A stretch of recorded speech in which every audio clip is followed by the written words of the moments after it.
Somewhere in the mountains of central China, there is a forest that lives inside a cloud.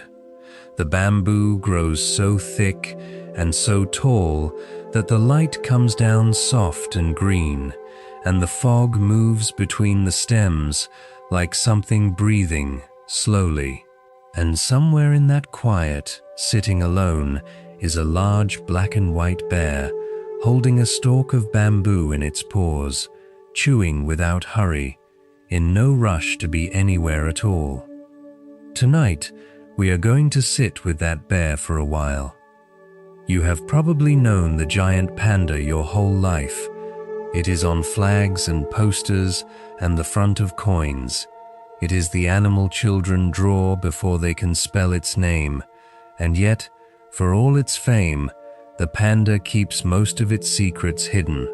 Almost everything about it is a gentle contradiction, a meat-eater's body that lives on grass, a creature built for stillness in a world that never stops moving, a wild animal that somehow became a symbol of peace between nations.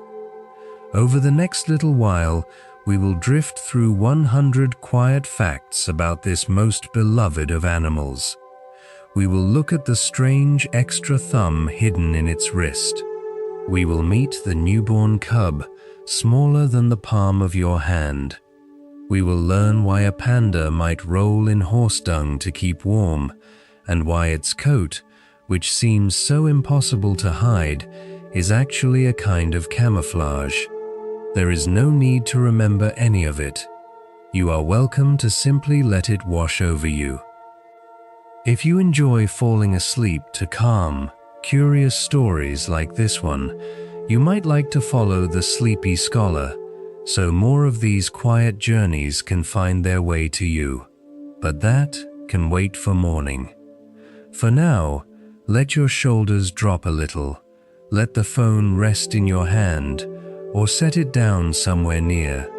Let your breathing slow to the pace of that bear in the fog, chewing, resting, unbothered by the hour. There is nowhere to be, there is nothing to solve, there is only the soft green light and the sound of a voice, and 100 gentle things to know about the panda in the bamboo. Let us begin. Part 1. A shadow in the bamboo fog. Fact 1. High in the mountains of Sichuan, Shanxi, and Gansu, there are forests where bamboo grows in vast, silent seas, and where the clouds sink down to rest among the trees. This is where the wild, giant panda lives, and almost nowhere else. Even now, most people who love pandas have only ever seen one behind glass. In the wild, they are famously difficult to find, moving quietly through the mist, disappearing into the green. For a long time, scientists studying them in the mountains rarely saw the animals at all. They learned to read the panda, instead, through what it left behind. A crushed bamboo stalk, a trail of bitten stems, the soft evidence of a life passing through. And so our first fact is really an invitation to imagine that hidden forest, cool and dim and endlessly patient, holding its most famous resident somewhere just out of sight. But if the panda is so rarely seen, you might wonder, how far does its home actually stretch? Fact 2.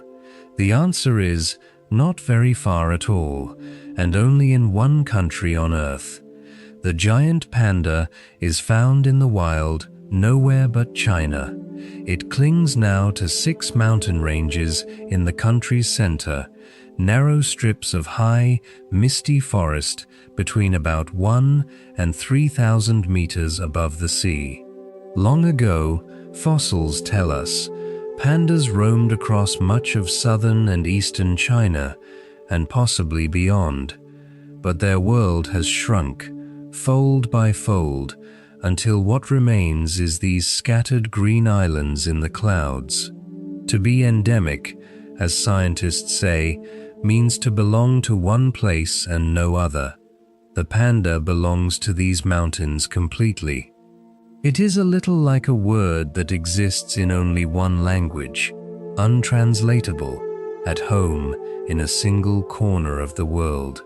There is something tender in that thought, that this animal the whole world adores has only ever truly lived in one small, misty place. And what, exactly, is this creature that guards those mountains? You might think you already know. Fact 3. The giant panda is a bear. That may sound obvious, and yet for over a century it was one of the great arguments in all of zoology, and we will return to that quarrel later, but rest easy tonight knowing the matter is settled. Beneath the soft fur and the round, sleepy face is a true bear, related to the black bears and the brown bears and the great white bears of the ice. It has a bear's heavy body, a bear's shambling walk, a bear's strength. We tend to picture the panda as something gentle and toy-like, and it is gentle in its way. But it is also a large wild animal, powerful enough to climb tall trees and to crack open the toughest bamboo with its jaws. The softness we see is real, but it is only the surface.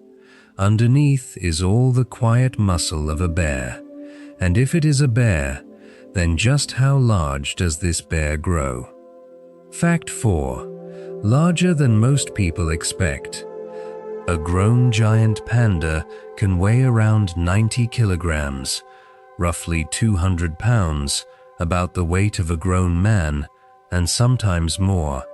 Standing, it may reach the height of a person's chest, and stretched out, its body can run 5 or 6 feet from nose to tail. The males tend to be bigger than the females, as with many bears. And yet, for all that size, the panda gives an impression of roundness rather than height.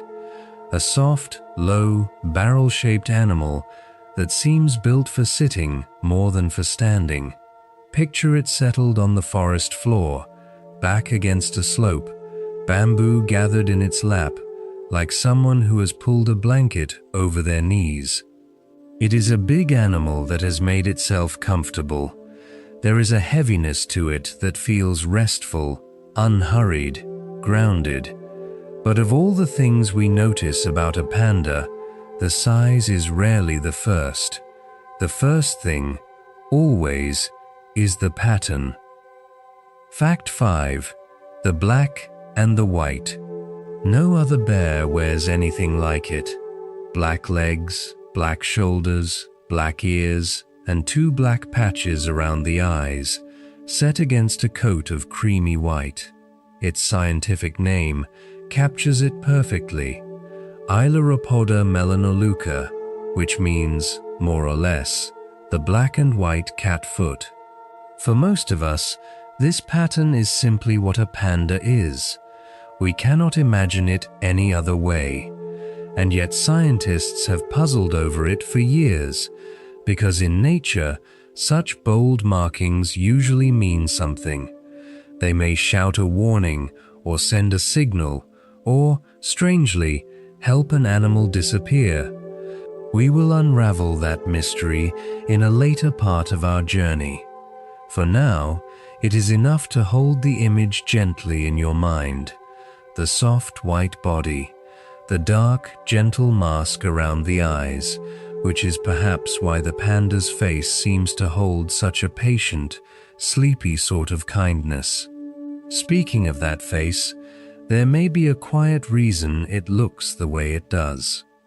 Fact 6. A panda's face is famously round, soft, and open, the kind of face we are almost helplessly drawn to. Part of that roundness, it seems, is not just fat or fluff. Much of it comes from muscle. To crush bamboo all day long, the panda has grown enormous jaw muscles and a broad, heavy skull, and those powerful cheeks fill out the sides of its face into that gentle circle we love. In other words, the very thing that makes a panda look so mild, that round and cuddly head, is built for one of the strongest bites of any bear its size. It is easy to imagine the softness and the strength as opposites. In the panda, they are the same thing. The face that melts our hearts is, in truth, a face designed to spend 15 hours a day chewing wood.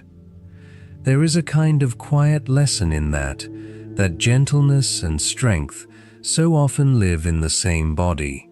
And this gentle, solitary strength shapes not just the panda's face, but the whole way it lives. Fact 7. The giant panda lives alone. For most of the year, an adult panda keeps to itself, wandering a home range of its own through the bamboo, avoiding others of its kind. It is not lonely in the way we might feel lonely. It is simply solitary by nature, content in its own company, meeting other pandas only now and then, mostly in the brief season of mating. Imagine a life like that. No crowd, no chatter, just the soft work of finding food and a quiet place to rest, day after day in the fog. There is something almost peaceful about it, a life pared down to the essentials, unhurried and undisturbed. Of course, living alone in a wide forest raises a question. If pandas rarely meet and rarely see one another through the mist, how do they ever find each other when they need to? That is a puzzle we will come back to, with a surprising answer. But this solitary bear is not truly alone in one sense, because an entire nation has taken it into its heart. Fact 8. In China, the giant panda is treasured beyond almost any other animal. It is often called a national treasure, a living symbol of the country itself, watched over with a care usually reserved for the most precious things. This is not a modern fashion. The panda has drifted through Chinese history for a very long time, appearing under many old names, spoken of with a quiet respect. Today that reverence runs deep. Pandas are protected by law, studied by devoted scientists, and celebrated across the whole of the culture. To harm one is unthinkable. There is something moving in the idea that a nation of well over 1 billion people has chosen as one of its dearest emblems, not a fierce or fearsome beast, but this round, slow, bamboo-chewing bear that mostly just wants to be left alone to eat. And that quiet affection did not stay within China's borders. In time, the panda would win the heart of the entire world. Fact 9. In 1961, a new organization was being formed to protect wild animals across the planet, and its founders needed a symbol, one that could speak to every person in every language without a single word. That year, a giant panda named Chi-Chi was living at the London Zoo, delighting everyone who came to see her. Her black patched eyes, her soft shape, her gentle face seemed to hold everything the founders wanted to say. And so the panda became the emblem of the Worldwide Fund for Nature, drawn from Chi-Chi herself, and it has remained so ever since. When you picture that famous logo, the simple black and white bear, you are really picturing a single animal who lived long ago in a zoo, whose kind face came to stand for the care of all wild things. It is a beautiful thing that one gentle creature could carry so much meaning. And yet, the most remarkable fact about the panda is still the simplest one. the one hiding in plain sight. Fact 10. The giant panda belongs to the order of mammals called carnivora, the meat-eaters. It shares that great family with wolves and lions, and its own bear cousins, animals built to hunt and to feed on flesh. And yet the panda, almost alone among them all, has turned its back on meat entirely. It spends its life eating a plant, not just now and then, but almost exclusively, day after day, a diet of bamboo. It is one of the strangest choices in all the animal world, a hunter's body given over completely to a vegetarian's life. Everything about the panda, its odd thumb, its stubborn stomach, its slow and gentle pace, flows from this single ancient decision to live on bamboo and bamboo alone. And so, as the fog settles over our sleeping forest, we come to the heart of the panda's story. Why bamboo? How does a bear survive on a food that seems to give so little? That is where we will wander next, softly, into the great green sea of the panda's diet. Part 2. The Bear That Chose Bamboo. Fact 11. So, why bamboo? We cannot yet say exactly why the panda made this choice, deep in its distant past, but we can say how complete the choice became. Today, a wild giant panda's diet is around 99% bamboo. Not a food it turns to when others run short, but very nearly the whole of what it eats, every day, all year long. Think of that for a moment. Almost everything you have ever eaten in all your life has been one single kind of plant. No variety, no seasons of feasting, just bamboo, and more bamboo, and bamboo again tomorrow. For an animal whose ancestors ate meat, it is an astonishing act of devotion to one humble food. Scientists still debate when and why it began, and we will follow that trail later in our journey. For now, simply let the strangeness of it settle over you, gently. A great bear that has bound its entire existence to a single plant. And that plant, it turns out, is not quite what most of us imagine. Fact 12.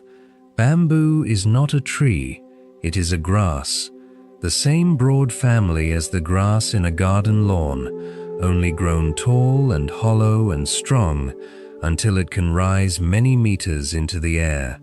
In fact, bamboo is among the fastest growing plants on the whole of the earth. Some kinds can climb by nearly a meter in a single day, shooting upward in the warm months as if in a hurry to touch the sky. So when we picture the panda in its forest, we should not quite picture a wood of trees. We should picture something more like a vast, swaying meadow lifted high overhead, a sea of green stems tall enough to hide a bear completely. The panda spends its days inside the world's grandest lawn, quietly grazing, the way a deer might graze a field, only standing among stalks that tower far above its head. It is a peaceful image, and yet this towering grass hides a difficult secret, one that shapes the panda's every waking hour. Fact 13.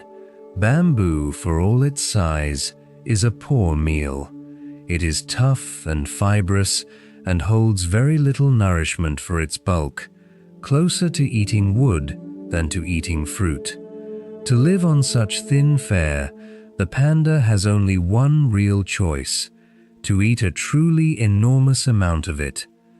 A single panda may work its way through around 12 or more kilograms of bamboo in a day, and when it feeds on the softer, wetter parts, far more still.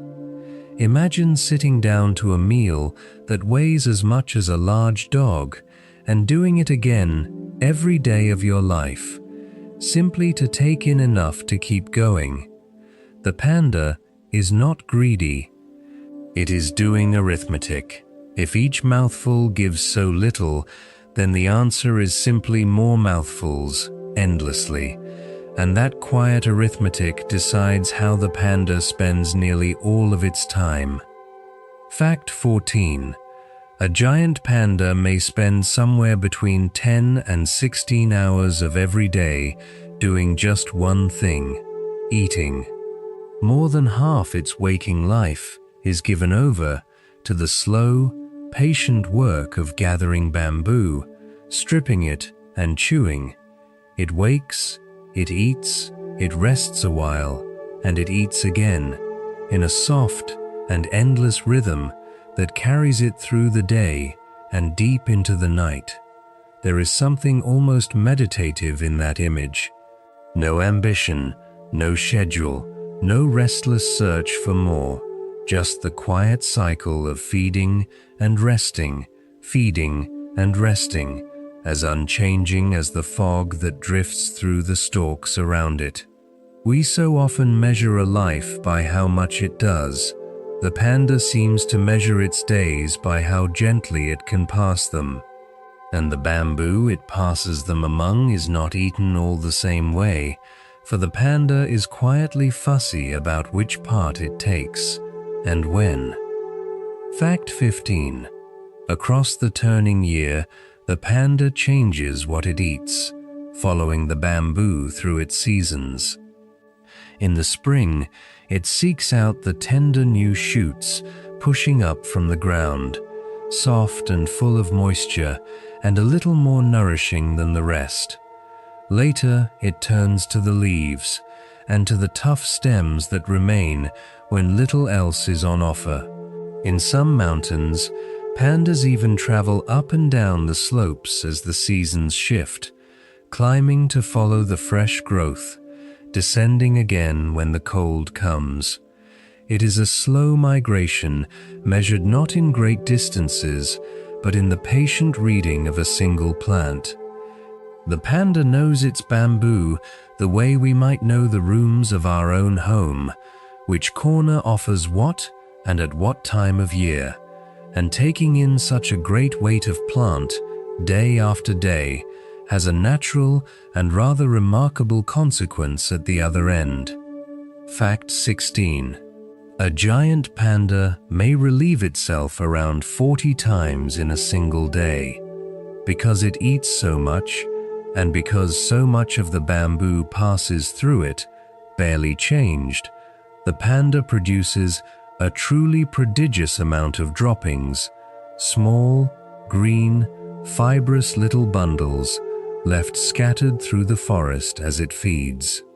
Far from being unpleasant, these leftovers are a gift to the scientists who study pandas. By counting and examining them, researchers can tell where a panda has been, what it has been eating, and even something of who it is, all without ever laying eyes on the animal itself. In a creature so rarely seen, the humble droppings become a kind of diary, written across the forest floor. There is a gentle honesty in that even the shyest life leaves its quiet traces behind. But bamboo, remember, is not quite the whole story. There is that lingering 1%. Fact 17. Though it lives almost entirely on bamboo, the panda has never fully forgotten that it comes from a family of meat-eaters. Every so often, in the wild, a panda will take something else, a bird's egg, a small animal, or the remains of a creature that has already died. It is only the smallest sliver of the diet, a rare exception to the endless green. But it is a reminder, quiet and telling, that somewhere inside this gentle grazer still lives the appetite of a carnivore. The body remembers what the habit has set aside. It is a little like a person who has grown quiet and settled, yet who carries, deep down, the memory of a wilder, younger self. The panda's meat-eating past is not gone, it merely sleeps, and that sleeping carnivore's nature shows itself in another surprising way, one that sets the panda apart from nearly every other bear. Fact 18. Most bears, when the cold and lean months come, retreat into a long winter sleep. But the giant panda does not hibernate at all, and the reason lies, once again, in its bamboo.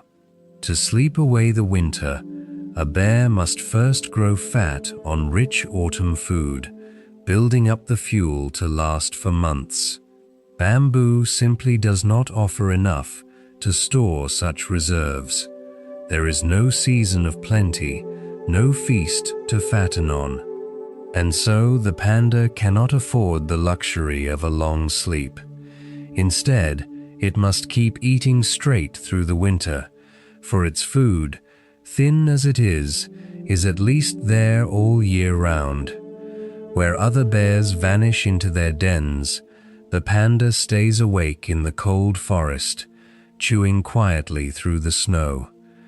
It trades the deep rest of hibernation for the steady, unbroken work of simply carrying on.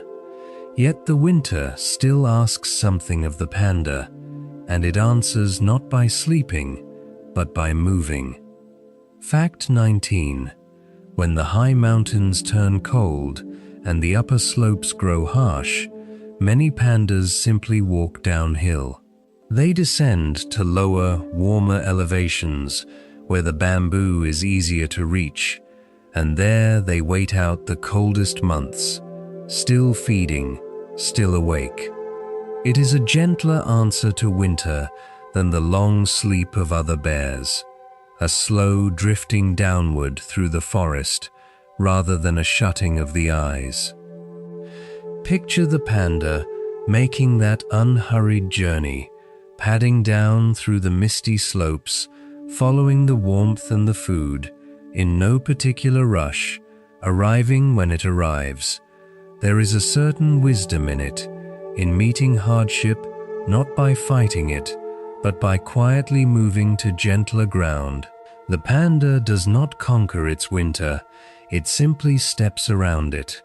But to gather all this bamboo, in every season, through the cold and the fog, the panda needs more than patience.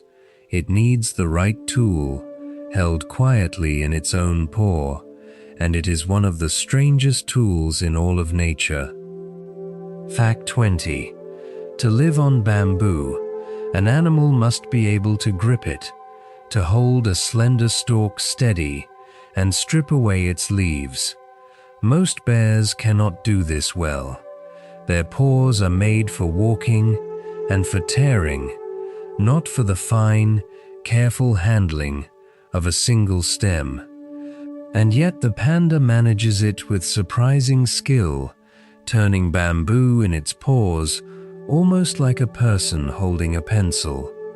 How does a bear, with a bear's broad and clumsy foot, come to grasp things so neatly? The answer is hidden inside the panda's wrist, a secret sixth finger that is not a finger at all. It is one of the most celebrated puzzles in the whole study of animals, and it will carry us softly into the next part of our journey. So let the forest grow quiet again around our resting bear, its paws wrapped gently around a stalk of bamboo, and let us drift closer to look at that remarkable hidden thumb. Part 3. The sixth finger, Feng. Fact 21. A giant panda appears to have a thumb. When it holds a stalk of bamboo, you can see it press the stem against its palm with what looks like a stubby, opposable digit, gripping the way our own thumb grips a pen. But it is not a thumb at all. A panda's paw, like most bears, has 5 ordinary toes, none of which can turn to face the others. The thumb is something else entirely, an enlarged bone in the wrist called the radial sesamoid that has grown outward into a small, thick knob covered in a padded sleeve. Over long ages, this wrist bone swelled into a sixth working digit, a false thumb the panda can press against its true fingers to pinch and hold. It is one of the most quietly astonishing things in the animal world, a hand that grew an extra part, not from a finger, but from a bone that in you or me simply anchors a tendon. And this borrowed thumb, it turns out, does not work alone. Fact 22. On the other side of the panda's paw, a second wrist bone has also enlarged, forming a matching little bump. And so the panda does not simply pinch bamboo between thumb and fingers. It grips with a kind of double clamp, the false thumb pressing from one side and this second bone steadying from the other, holding the stalk securely in the center of the palm. Scientists have described it as a double pincer, a pair of bony pads working together to trap the bamboo so the panda's real fingers and teeth can do their work. Picture holding a slender reed, not with two fingers, but cradled snugly in the whole cup of your hand, gripped from both edges at once. It is a clumsy solution, in a way, cobbled together from spare parts. And yet it works beautifully, well enough to have sustained the panda for millions of years, which raises a lovely question. Just how old is this strange invention? Fact 23. Remarkably old. In the fossil beds of Yunnan, in southern China, scientists have found the remains of an ancient relative of the panda, a creature called Ailarctos that lived something like 6 or 7 million years ago. And there, in that distant ancestor, they found it already, an enlarged radial sesamoid, a false thumb, formed and functional. This means the panda's peculiar hand is not some recent adjustment.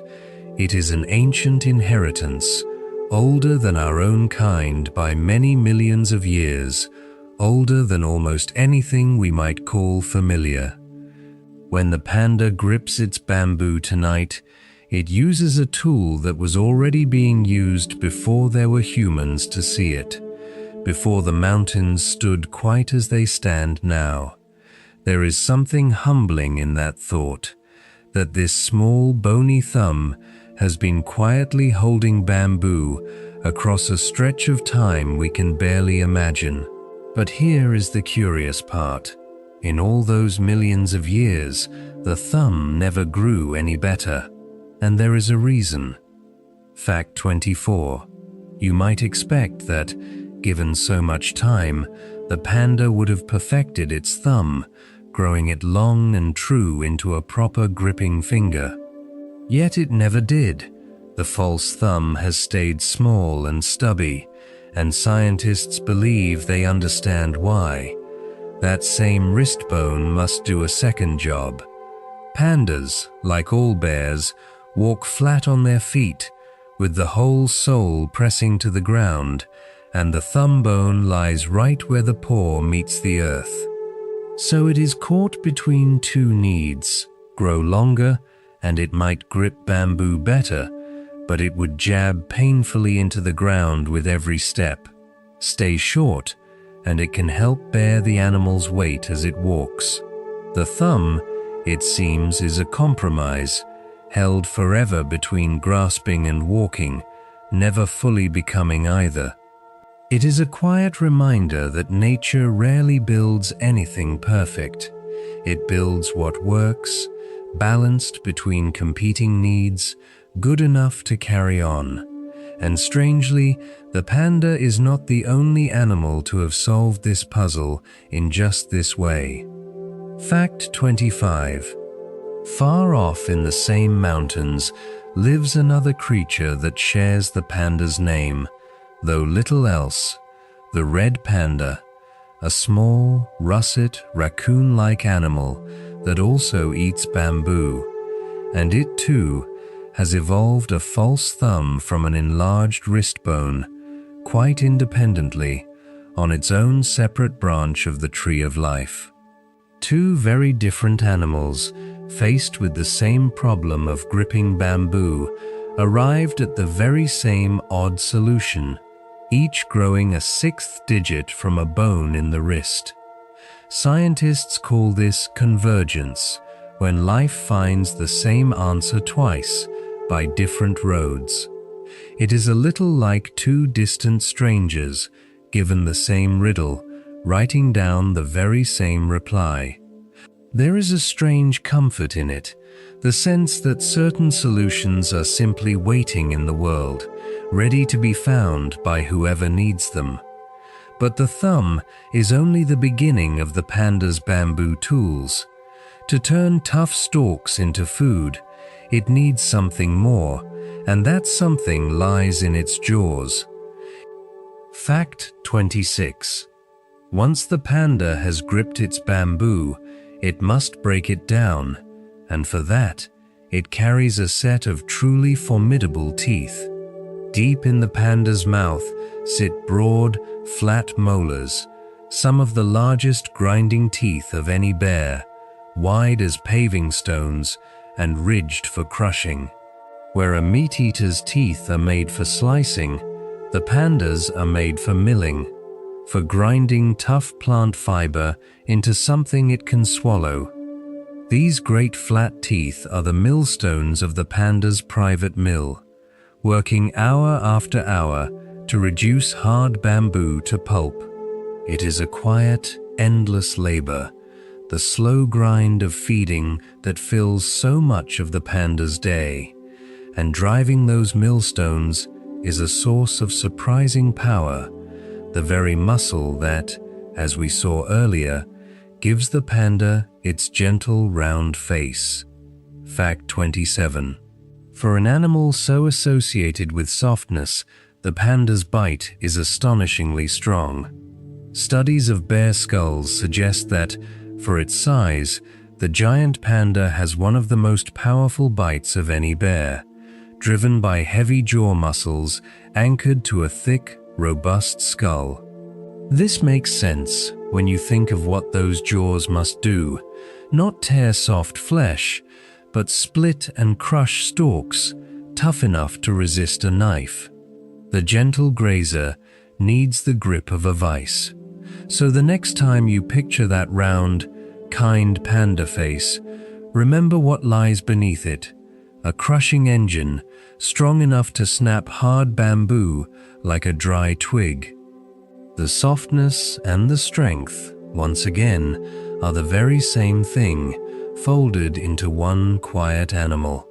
And carrying all this weight of skull and muscle and bone, the panda moves through its forest in a particular, unhurried way. Fact 28. The panda walks flat-footed, in the manner scientists call plantigrade. Rather than stepping on its toes as a cat or a dog does, it sets down the whole of its soul with each step, heel and all, just as we do when we walk barefoot. This is the bear's way, and it gives the panda its slow, rolling, slightly clumsy gait, a soft and heavy amble through the bamboo. It is not a graceful walk, nor a fast one. It is the walk of an animal in no particular hurry, planting each foot with a certain deliberate weight. Picture it moving through the fog, that unhurried, flat-footed shuffle, pausing often, drifting from stalk to stalk. There is a restfulness even in the way it walks, a refusal to rush that runs through the whole of the panda's life. And so, with its double clamping thumbs and its grinding teeth and its powerful jaws, the panda is beautifully equipped to gather and crush its bamboo. It sits and hooks a stalk toward its mouth and begins. Fact 29. When a panda settles in to feed, it does so sitting up, almost like a person at a table, its back against a slope or a trunk, freeing both paws for the work.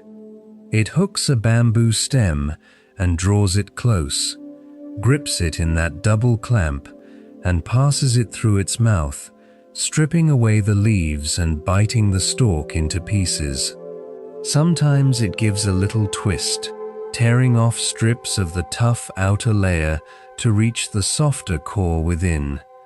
It is a surprisingly tidy, practiced process, unhurried and precise. The same gentle motions repeated thousands of times a day. There is a quiet craftsmanship to it, the way an old hand performs a familiar task without a wasted movement. Watching a panda eat is watching patience itself, made into a shape. And yet, for all this skill in gathering and chewing, the panda faces its greatest difficulty only after the bamboo is swallowed. The real struggle happens out of sight, deep within. Fact 30. Here is the strange truth at the center of the panda's life. It has the perfect hands for bamboo, the perfect teeth for bamboo, the perfect patience for bamboo, but it does not have the right stomach for it. Inside, the panda still carries the short, simple gut of a meat-eater, an inheritance from its carnivorous past that is poorly suited to a diet of plants.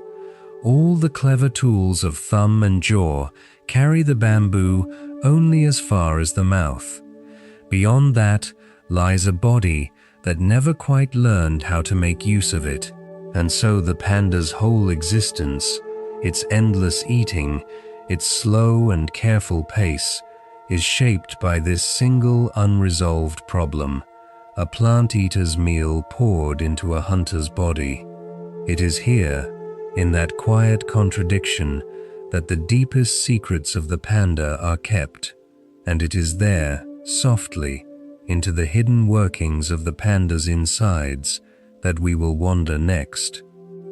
Part 4. A carnivore's stomach, a vegetarian's life, to understand. Fact 31. To understand the panda's greatest struggle, picture the long, winding gut of a true plant-eater, a cow or a deer.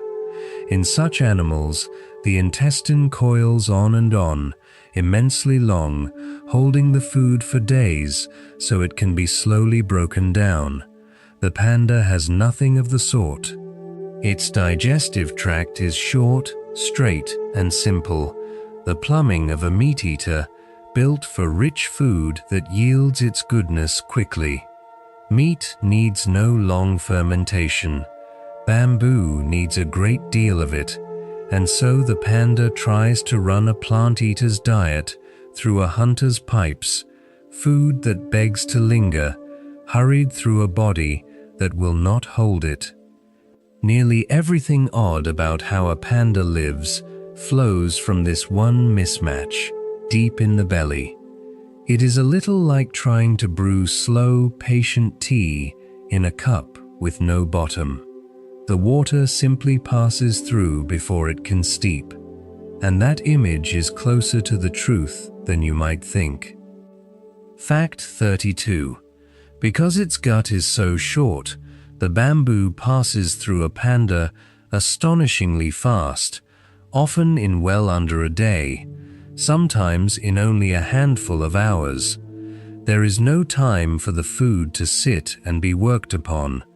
It arrives, it moves, it leaves, all in a single hurried passage. The result is that the panda takes in only a small fraction of what its bamboo contains.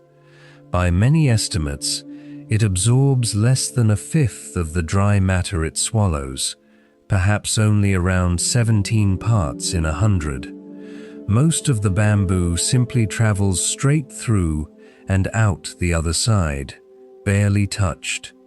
Imagine buying a great basket of food and being able to keep only a few pieces from the top, letting the rest fall away. That is the panda's daily bargain. It explains, all over again, why the animal must eat so very much and rest so very often. So little is kept from so much. And the difficulty begins even before the bamboo reaches the stomach, right at the very start of the journey. Fact 33. Bamboo is sharp, splintered and fibrous. It could easily scratch or tear the soft lining of a throat and stomach as it is swallowed in such quantity. The panda's body has answered this in a quiet, clever way. The lining of its gullet and stomach is thickened and toughened, hardened against the constant scrape of woody fiber, far sturdier than the delicate tissue of most animals, and along the way, glands produce a generous coating of slippery mucus, wrapping each rough mouthful so it can slide down safely, shielded from harm. It is a kind of built-in armor and lubricant, working together so that a diet of splinters does no damage. Picture swallowing handfuls of dry straw all day long and having a body that simply lined itself with leather and oil to make it painless. The panda has done exactly that, slowly, over ages, remaking its own insides to survive its chosen food. And yet, of all the adaptations, one of the most surprising is not something the panda gained, but something it lost. Fact 34. Somewhere in its long past, the panda lost its taste for meat, quite literally. In most meat-eating animals, there is a gene that lets them sense the rich, savory flavor we call umami, the deep taste of flesh and broth. In the panda, that gene has fallen silent, broken, and no longer working, apparently for millions of years. The panda can no longer taste meat the way its ancestors did. It is a small change with a large meaning. When the panda turned toward bamboo, its body slowly let go of the very flavor that once drew it to hunt, as if closing a door it no longer needed. We often think of evolution as gaining new gifts, but sometimes it is a quiet letting go, a shedding of what no longer serves. The panda forgot the taste of meat because it no longer lived by it. And the deepest of these changes lie not in what the panda can taste, but in what its very blueprint can and cannot do. Fact 35. When scientists read the panda's genome, its full genetic instructions, they found something telling.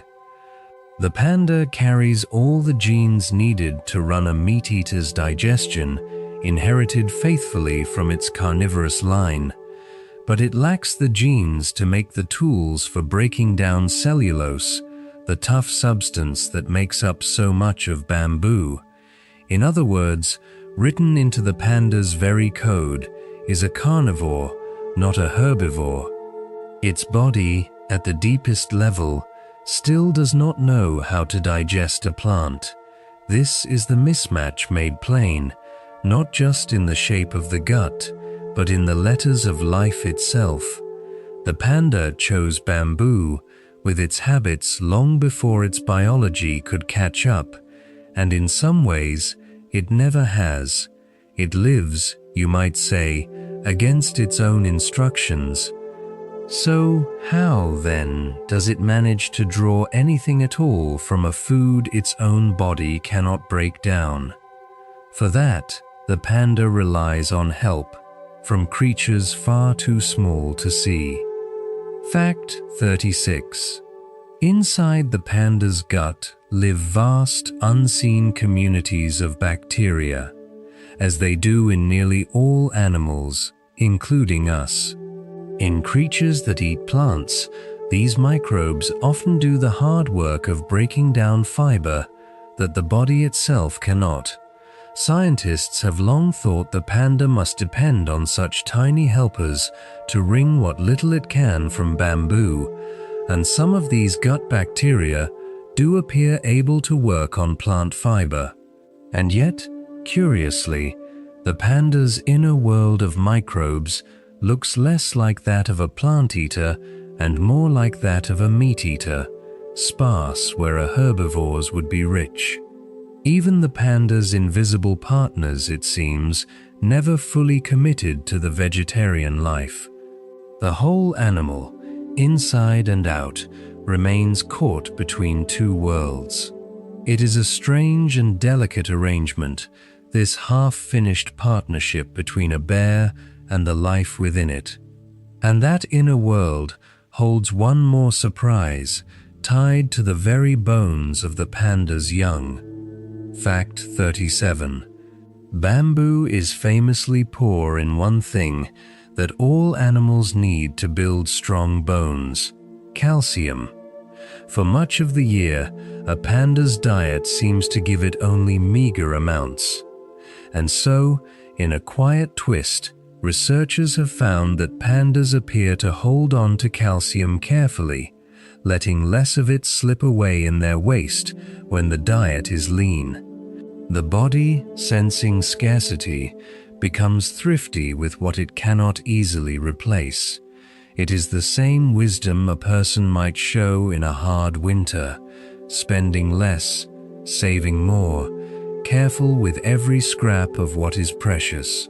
The panda's body performs this economy without a thought, adjusting quietly to the seasons of its food.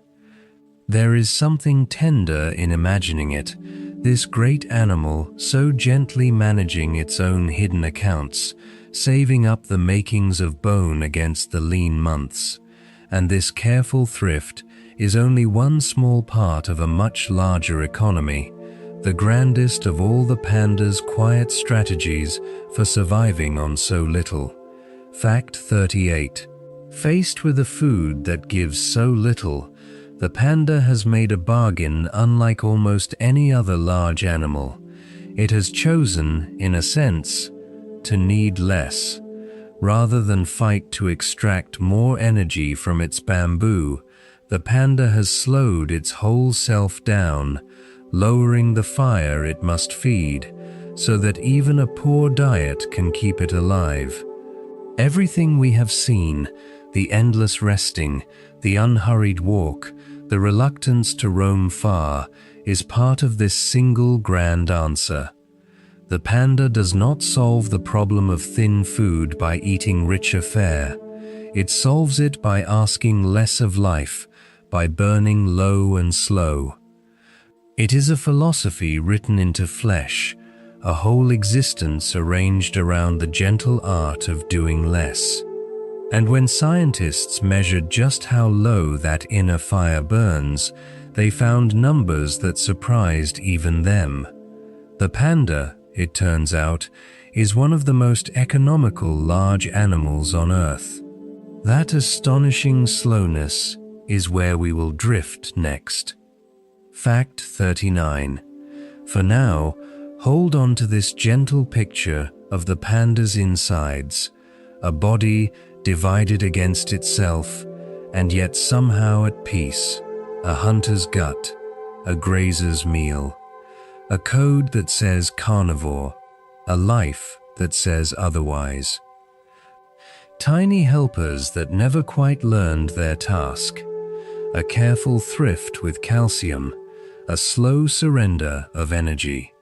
None of it is neat, none of it is perfect, and still, through all these compromises, the panda endures, has endured, for millions of years.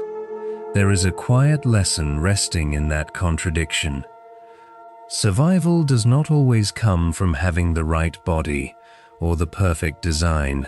Sometimes it comes from patience, from adjusting, from making do with what one has, gently, over a very long time. The panda is not well built for its life, and yet it lives, softly, against the odds. That, perhaps, is the most reassuring fact of all, and it survives, above all, by keeping the slowest flame in the forest. Fact 40. Everything the panda does conserves its energy. It moves little, often no more than a few hundred meters across a whole day. It rests for a great share of its waking hours. It has even, over time, quieted the workings deep within its own body, so that it hums along on remarkably little fuel. Scientists who have measured a panda's daily energy use have found it far below what an animal of its size should require, closer to the pace of a much smaller, sleepier creature. The panda lives its life turned down low, like a lamp set to its faintest glow, burning just enough to hold back the dark. It is the very picture of restfulness, an animal that has made slowness itself into a way of surviving. And in the next part of our journey, we will look closely at that slow inner fire, at the hidden machinery of the panda's body that lets it live so gently on so little. So let your own breathing slow to match it as we drift toward the quiet heart of the sleepiest bear in the world. Part 5. The slowest fire. Fact 41. Every living body is a kind of fire.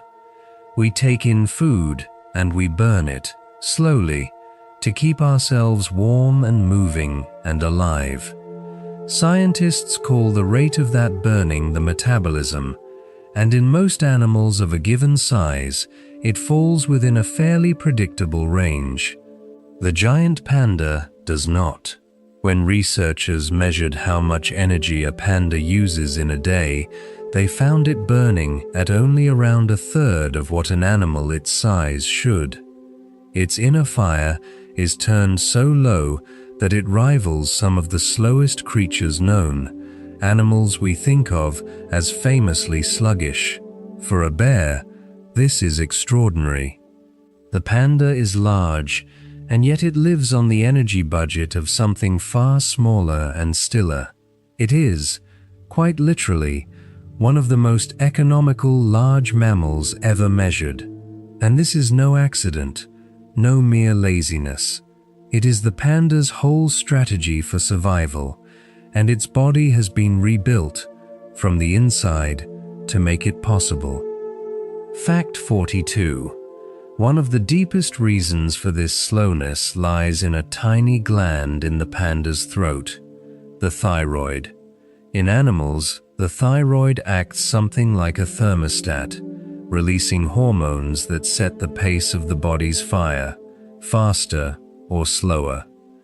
In the panda, these hormones run at only about half the level found in most mammals its size. The thermostat, you might say, has been quietly turned down. With less of these hormones circulating, every cell in the panda's body works a little more slowly, a little more sparingly. The whole animal idles, gently, where others race. It is the bodily equivalent of a house that keeps its heating low all winter to save fuel, cool but comfortable, careful and calm. And this low setting is not something the panda chooses each morning. It is written into the animal far more deeply than that, down in the finest letters of its being. Fact 43. When scientists searched for why the panda's thyroid runs so low, they found a single, tiny change, a mutation in one particular gene involved in making those thyroid hormones. It is a change unique to the panda, found in no other bear, nor in us, a small rewriting of a single spot in the vast book of its genome. And from that, one alteration seems to flow so much of what makes a panda a panda. The low hormones, the slow fire, the gentle, resting life. It is humbling to think that so grand a quality, the very calmness of the animal, may trace back to so small a cause, a single letter changed, long ago. To prove it, researchers even placed that same change into mice and watched the little animals grow slower and calmer too, quieter versions of themselves.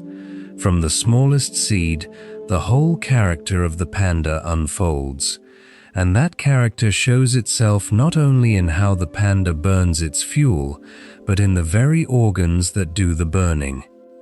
Fact 44. To run a slower fire, the panda has done something remarkable. It has shrunk some of its own inner organs. The organs that consume the most energy, such as the liver and the kidneys, are notably smaller in the panda than in other animals of its size, and even the brain is a little reduced. Smaller organs need less fuel to run, and so, by quietly downsizing its own machinery, the panda lowers the cost of simply staying alive. It is a startling economy, this trimming away of the body's own hungriest parts. Imagine a household that, to save on bills, chose to keep only its smallest and most frugal appliances. The panda has done just that, within its own flesh, paring itself down to what its thin diet can support. And yet, in all this careful shrinking, there is one organ the panda did not diminish. One part it seems to have kept full and strong. Fact 45. The heart. Among all the panda's trimmed-down organs, the heart stands apart, and if anything appears a touch larger than expected, not smaller, it makes a kind of quiet sense. The heart is the one pump that must never falter, the steady drum that keeps all the rest supplied, day and night, without rest. A body may economize on much, but not on the beat that carries it, and so the panda, having gently reduced so much of itself, held on to a full and faithful heart. There is something gentle and reassuring in that image, an animal that pared itself to the bone to survive, yet kept its heart whole. Of all the things to preserve, it kept the one that never stops. It is easy to imagine a soft lesson resting there, though the panda, of course, means nothing by it, simply living as its body requires, and that low, steady, heart-warmed fire shapes not only the panda's insides, but every hour of how it spends its days. Fact 46. An animal burning so little fuel cannot afford to waste it, and so the panda has become a master of stillness. In the wild, a panda may travel only a few hundred meters across an entire day, drifting slowly from one patch of bamboo to the next, never far, never fast. It has no need to roam. Its food does not run, and it does not chase. Where other bears may wander for miles, the panda keeps to a small, familiar world, walking just enough to eat and no more. Picture that gentle economy of movement, a life lived within a few quiet acres of misty forest, every step considered, nothing spent in vain. There is a deep restfulness in such a life, a refusal of all hurry and all striving. The panda goes only where it must, and lingers everywhere it can, and when it is not making those few slow steps, it is very often doing the thing it does best of all. Fact 47. Resting. A giant panda spends a great share of its life simply at rest, sitting, lying, dozing among the bamboo, gathering back the energy that feeding slowly spends. Between its long bouts of eating, it settles wherever it happens to be, against a slope, in the crook of a tree, on the cool forest floor, and lets the world go quietly by. There is no den to return to, no fixed bed. The panda rests where it finds itself, drifting easily between eating and sleeping and eating again. Imagine a life so unburdened that you might lie down to rest at any moment, wherever you are, whenever you please, answering to nothing but your own gentle rhythm. That is the panda's daily gift, half its hours given over to stillness. It is, in the truest sense, one of the most restful animals on earth, and when a panda does lie down to sleep, it does so with a looseness, an ease, that seems almost to invite us to do the same. Fact 48. Pandas sleep in the most wonderfully relaxed of poses, draped over a branch with legs dangling, curled into a soft ball on the ground, sprawled on their backs with paws in the air. They seem to melt into whatever holds them, boneless and content. They do not seek out some perfect hidden bed. They simply give themselves to sleep, wherever the urge takes them, in whatever shape feels easiest. There is a lesson in that surrender, in the way the panda holds nothing back from its rest. It does not lie awake turning over its worries, for it has none. It only closes its eyes, lets its heavy body settle, and sleeps. Perhaps, as you listen, you might let a little of that ease into your own limbs, that same soft giving way. The panda asks nothing of the night but that it pass gently, and all of this, the stillness and the sleep and the slow warm fire, adds up to a way of living that is, in its own quiet way, almost a kind of wisdom. Fact 49. We tend to admire the swift and the strong, the animals that run and hunt and conquer. The panda offers a different picture of success entirely. It has survived not by doing more, but by doing less, by asking less of the world and of itself. It burns low.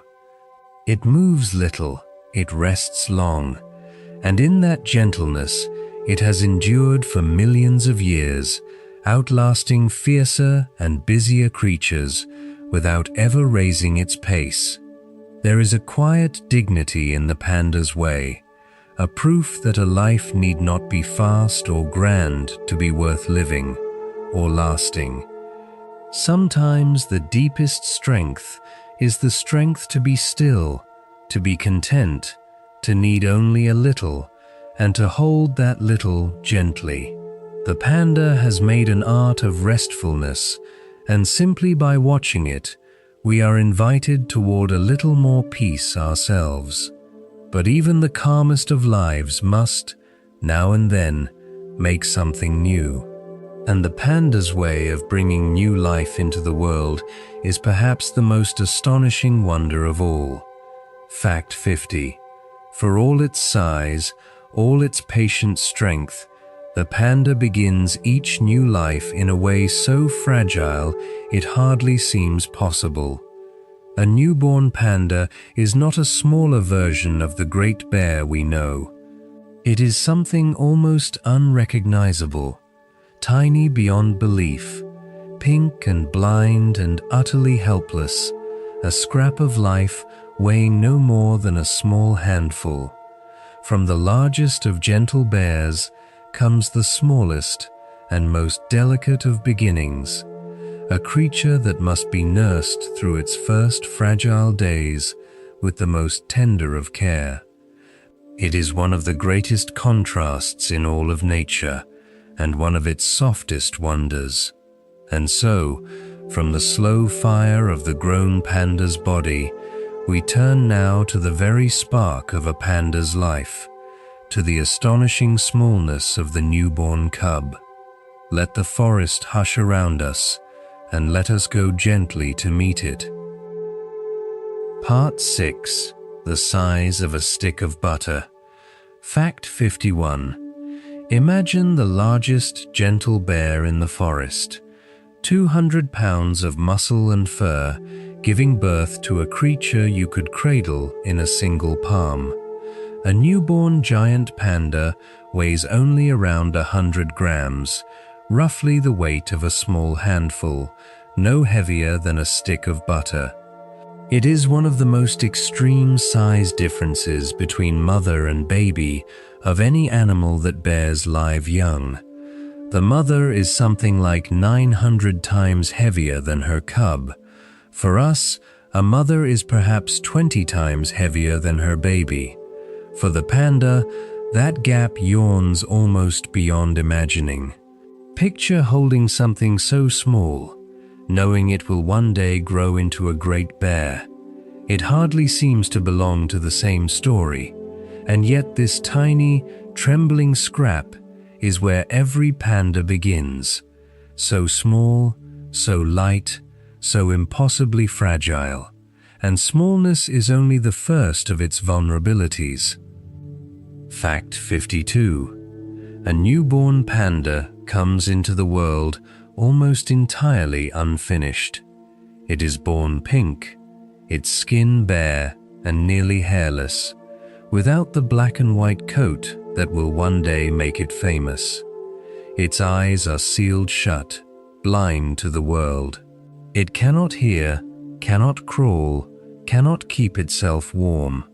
It can do almost nothing at all but squirm and cry out for its mother. Where many animals are born ready to stand, or even to run, the panda arrives in a state of near total helplessness, as dependent on its mother as any creature could be. It is a life that begins at the very edge of possibility, held to the world by the thinnest of threads, and that helplessness runs even deeper than it appears, right down into the newborn's tiny bones. Fact 53. When scientists examined the skeleton of a full-term newborn panda, they found something startling. Its bones were so soft and unformed that they resembled those of a dog born weeks too early, more like an embryo than a finished baby animal. The little skeleton had barely begun to harden. In a sense, a newborn panda is not really finished being made. It emerges into the world at a stage when most animals would still be safely developing inside their mothers, as though the recipe were interrupted partway through. Researchers have gently described such cubs as undercooked, born before they are quite done. It is a strange and touching thought that the great panda begins life as something so unready, so barely begun, and this raises a natural question. Why would an animal give birth to a baby so alarmingly unformed? Fact 54. The answer, scientists believe, lies in the strange way a panda's pregnancy unfolds. Like other bears, the panda has what is called delayed implantation. After a cub is conceived, it does not begin to grow right away. Instead, the tiny beginning of the cub floats in a kind of suspended pause, waiting, sometimes for months, before it settles in and truly starts to develop. And here is the remarkable part. Once it finally does begin, the real growing takes only about a month before birth. A whole panda, begun and delivered in roughly the span of a single moon. There simply is not time in that brief window to build a finished baby. And so the cub is born small and unformed to complete its growing outside the womb, in its mother's arms. It is a curious, patient way to make a life, full of waiting and then sudden haste. And that same theme of gentle incompleteness shows even in the cub's body in one more surprising way. Fact 55. So unfinished is the newborn panda that, in its earliest days, it does not yet clearly show whether it is male or female. The outward signs simply have not formed. For scientists and keepers eager to know, there is often no way to tell a young cub's sex just by looking. Instead, they must wait or turn to careful tests of the cub's tiny cells to find the answer written in its genes. It is another mark of just how early the panda enters the world, so early that even this most basic feature is still to come. Everything about the newborn speaks of a life that arrived ahead of schedule, trusting its mother to see it through the rest. And see it through she does, with a devotion that is one of the most moving sights in all of nature. Fact 56. A mother panda, faced with this fragile pink cub, becomes the picture of tenderness. She cradles the tiny creature almost constantly against her warm body, for it cannot keep itself warm alone. She holds it, turns it, licks it, and in these first precious weeks, she scarcely sets it down at all, sometimes going without leaving even to eat or drink for days. The great solitary bear, who spends her life avoiding all company, gives herself entirely to this one small life. It is a profound transformation, this fierce and gentle care rising up in an animal otherwise so self-contained. To watch a mother panda curl her whole huge body around a cub the size of a mouse is to see love made visible, unmistakable, across the distance between our kinds. And in those first days, her care must extend even to the smallest and most basic needs of the cub's tiny body.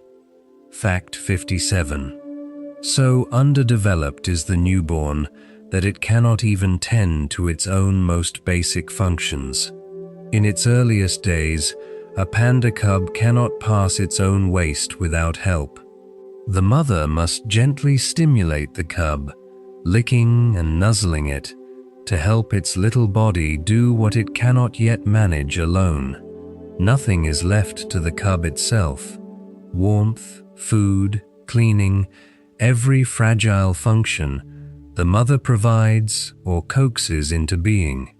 It is care of the most complete and intimate kind, the sort we imagine only for the very frailest of newborns.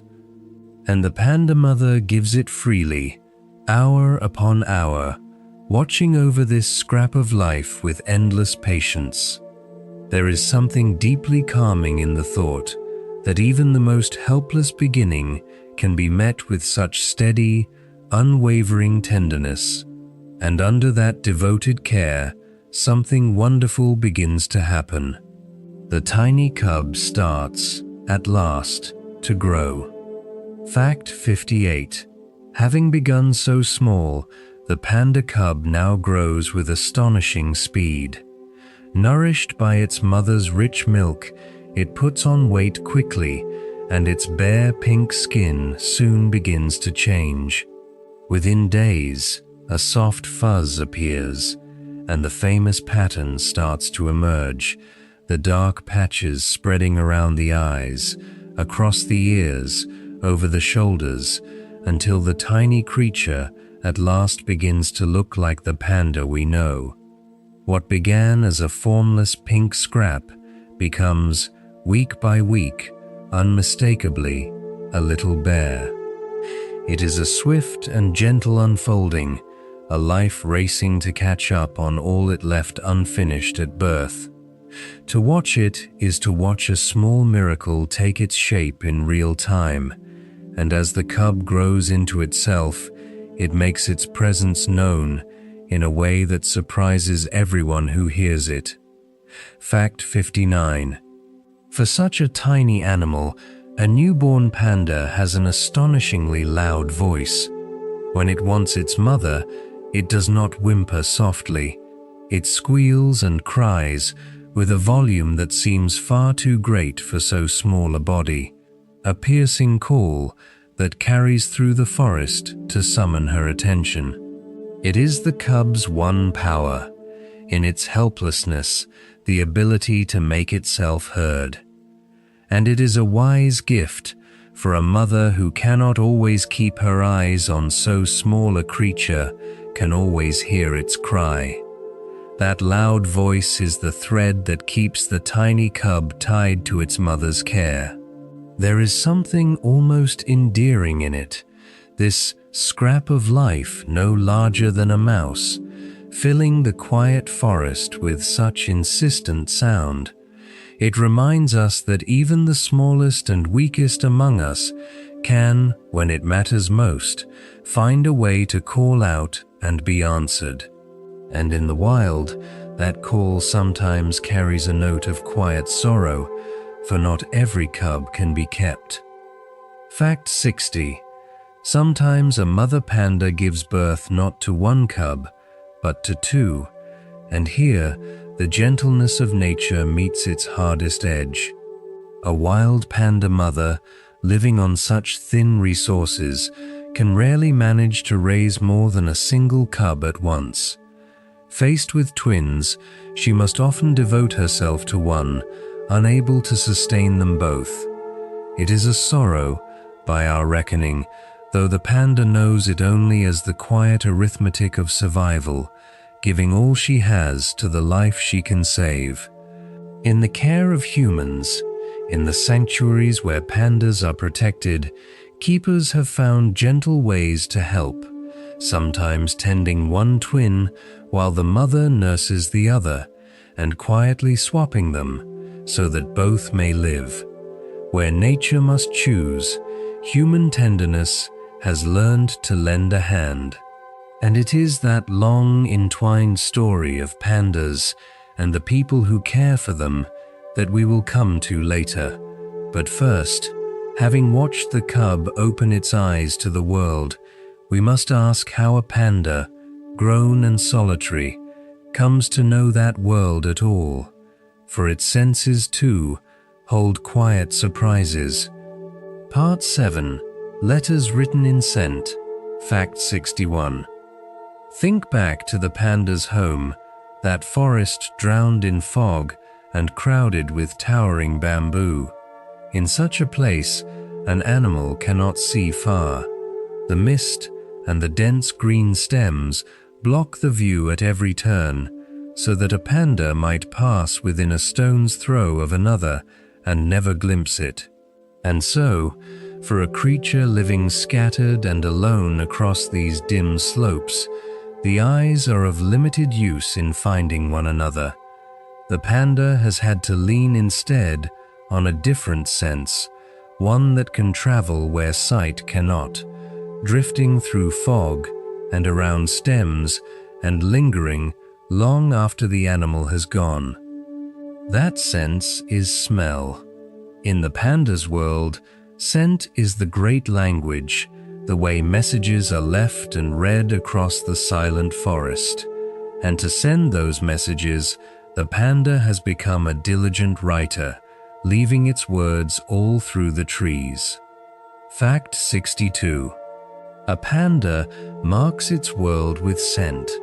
Using special glands near the base of its tail, it leaves behind a waxy, strong-smelling secretion, rubbing it onto tree trunks, rocks, and the ground along the paths it walks. Each mark is a kind of message left for whatever panda passes next. And these scent notes can say a great deal. To another panda's nose, they may reveal who left them, and something of that animal's size, its age, even whether it is ready to seek a mate. It is a quiet postal system written in smell, letters pinned to the forest for others to find. Imagine walking through the woods and being able to read, from a single scent, exactly who had passed that way, and when, and how. The panda lives immersed in such messages, a whole silent conversation carried on without a single sound, and the way a panda leaves these marks can be surprisingly, almost comically, deliberate. Fact 63. A panda does not simply rub its scent wherever it happens to stand.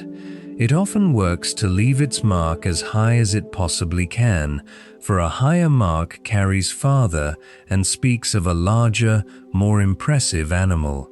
And to reach up high, a panda will do something wonderfully strange. It will back up to a tree, lift its hind legs into the air, and press itself upward into a kind of handstand, walking its feet up the trunk to place its scent well above the ground. Picture that for a moment. A great round bear, upside down against a tree, carefully signing its name as high as it can reach. It is one of the most peculiar sights in the animal world, this solemn, upside-down ritual. There is something almost humble in the effort, the way the panda strains to make itself seem grand. And scent is not the panda's only voice. When pandas do at last come near one another, they add sound to their silent letters. Fact 64. For an animal so often silent, the panda has a surprisingly rich set of sounds. Researchers have identified more than 10 distinct calls in the panda's repertoire, a whole vocabulary of bleats and chirps, honks and barks, moans and growls and squeals. Each seems to carry its own shade of meaning, its own mood, used in the close encounters when scent alone will not do. Where the scent marks are like letters left behind, these calls are the panda's living speech, spoken face to face in the rare moments when two pandas meet. It is a far more talkative animal than its quiet reputation suggests, at least when the occasion calls for it. And among all these sounds, one gentle call stands out as the panda's way of saying it means no harm. Fact 65. When two pandas come together, especially in the season of mating, one of the most important sounds they make is a soft, wavering call that scientists describe as a bleat, a little like the sound of a lamb. This bleat seems to be a message of peace, a way of saying, "I mean you no harm, come closer." For animals that spend their whole lives avoiding one another, such reassurance matters greatly. Two solitary creatures, each used to keeping its distance, must somehow overcome that deep wariness if they are ever to meet. And so the gentle bleat helps bridge the gap, a soft word of friendliness offered across the space between them. There is a tenderness in it, this need to reassure, to promise gentleness before drawing near, and alongside the bleat comes another sound, one used by a female, with a message of her own to send. Fact 66. During the brief season when a female panda is ready to seek a mate, she may give a distinctive high call that researchers describe as a chirp, a sound rather like a bird's. This chirp appears to be her announcement, carried out into the forest, letting nearby males know that the fleeting window has come.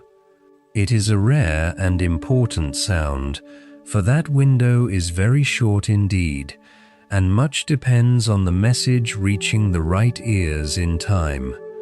Through the fog and the bamboo, the chirp travels, a small bright note of possibility in the vast quiet. It is easy to imagine the forest listening, the scattered pandas lifting their heads at that sound, and there is one more curious call, made most often not when a panda is with others, but when it is entirely alone. Fact 67.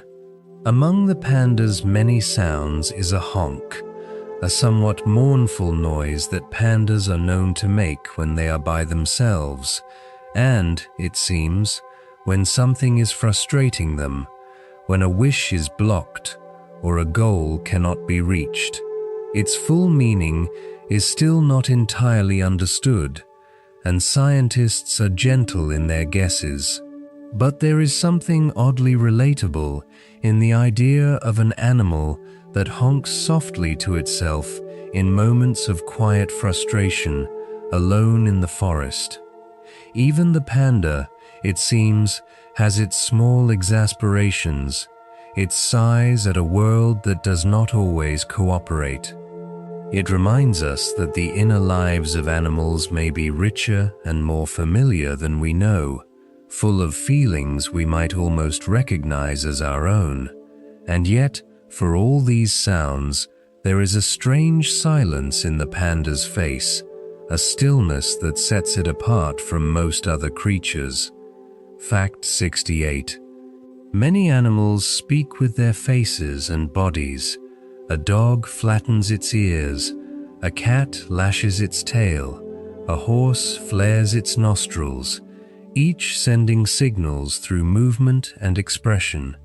The panda does almost none of this.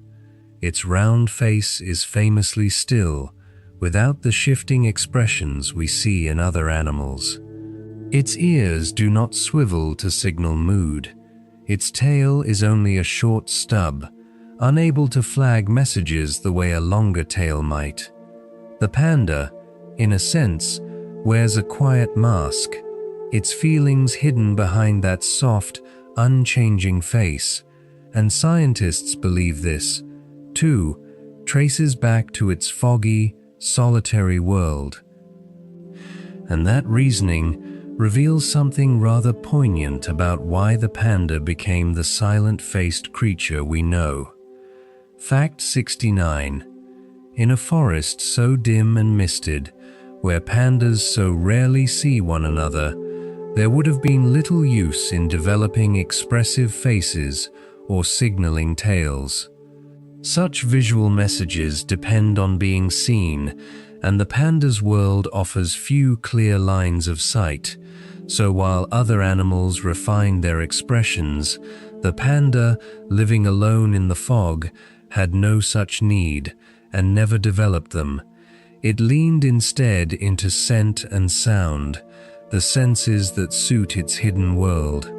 There is a quiet logic in it, even a kind of poetry, that the panda's calm, expressionless face is not emptiness at all, but the mark of a creature shaped by mist and solitude, that simply never needed to wear its heart upon its face.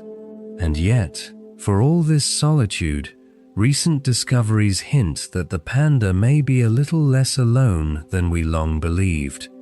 Fact 70. For a long time, we imagined each panda as a hermit, keeping strictly to itself, its world a lonely one. But newer research suggests the truth may be gentler. Pandas within a region, it seems, may loosely belong to something like a neighborhood, a scattered community of individuals who know one another's scents, who share overlapping ground, who are aware, in their quiet way, of the others moving through the same misty slopes. They do not gather or live together, but they are not entirely strangers either.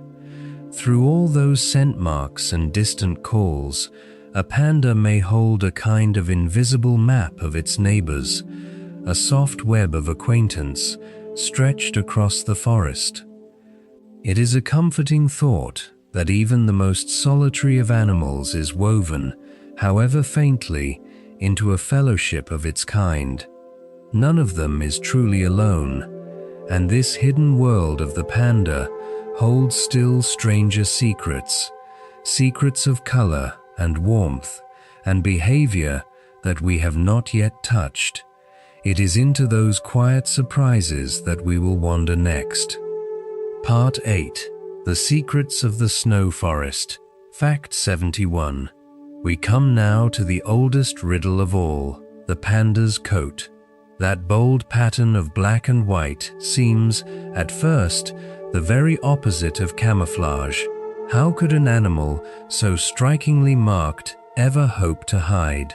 And yet, when scientists studied photographs of wild pandas in their natural home, they found something surprising. The coat is camouflage after all. Its black patches blend into deep shadow and the dark trunks of trees, while its white patches melt into snowy ground and bright sunlit foliage. What looks unmissable against a plain background all but vanishes in the dappled, broken light of the panda's misty forest. The pattern we thought so conspicuous is, in its own world, a cloak of near invisibility. It is a lovely reversal, a reminder that a thing may look one way to us and mean something else entirely in its true home. And the cleverness of that coat runs deeper still. Fact 72. The panda's markings may do more than match its background. Scientists suspect they also break up its shape. When bold patches of dark and light fall across an animal's body, they can shatter its outline, so that a watching eye struggles to piece together the form of a whole creature. From a distance, a panda may dissolve into a scatter of light and shadow, its edges lost, no longer clearly a bear at all. This is a kind of disguise, different from simple blending, a trick not of matching the background, but of hiding one's very shape within it. Between the two, the blending up close and the shape breaking from afar, the panda's coat conceals it remarkably well. What we see as a clear and simple pattern is, in truth, a subtle work of hiding, refined across ages. And while most of the panda's coat is busy hiding it, a few parts may be doing the opposite. Fact 73. Not every patch on a panda serves to conceal. Some scientists believe the dark markings on the face and ears may have a different purpose altogether, not to hide, but to be seen. Those bold black ears and the dark patches around the eyes may act as signals to other pandas, helping them recognize one another or read one another's mood in the brief moments when they meet. So the same coat may work in two directions at once, hiding the body against the forest while making the face a little more readable up close. It is a beautiful balance, a single pattern that both conceals and communicates depending on which part you look at and from how far. The panda, it seems, wears both a cloak and a face all at once, and those famous eye patches carry one more secret, a mark as individual as a signature. Fact 74. Look closely at the black patches around a panda's eyes, and you will find that no two are quite the same. The shape and slant of those dark markings differ from one panda to the next, subtle variations that make each animal's face unique.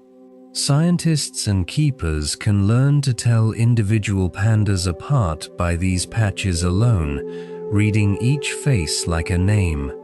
And it may be that pandas too use these differences to recognize one another, each carrying its own small emblem around its eyes. There is something touching in that even in a species so uniform to our first glance, every single panda is, in truth, one of a kind, marked out from all the rest.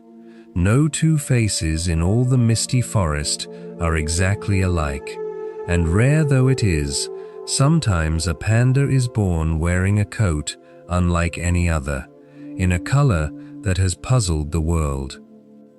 Fact 75. On very rare occasions, in one particular mountain range, a panda has been born, not in black and white, but in brown and white.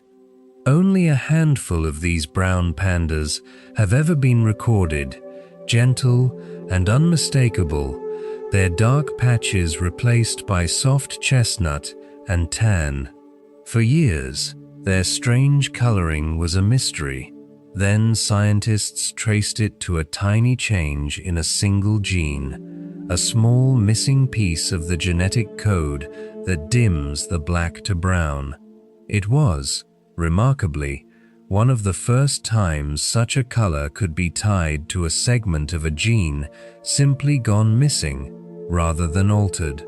These brown pandas are living rarities, each one a quiet wonder, wearing a coat almost no other panda in the world will ever wear.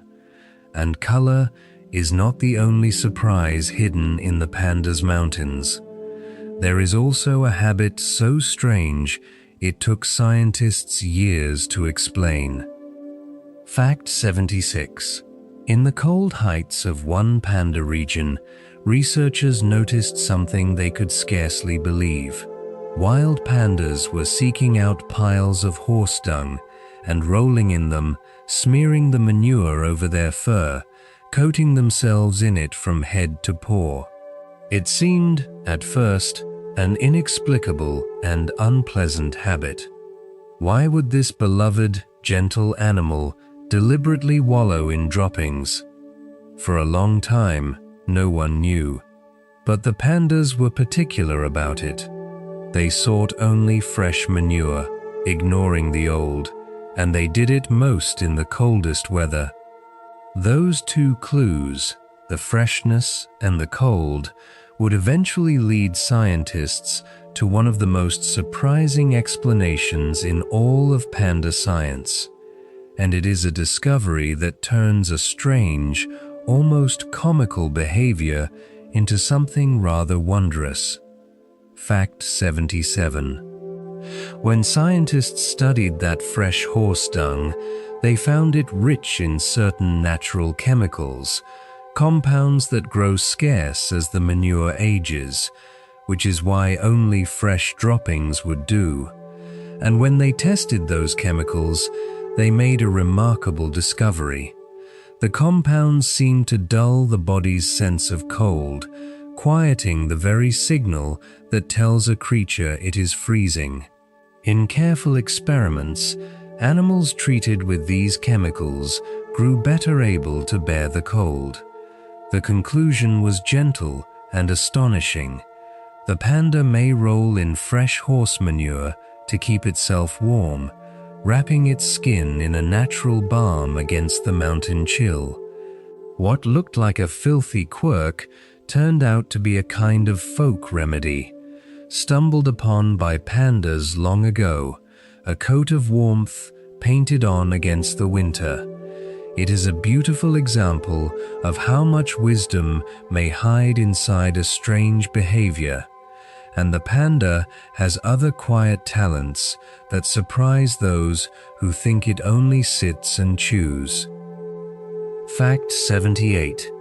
For all its heaviness and its slow, flat-footed walk, the panda is a surprisingly capable climber.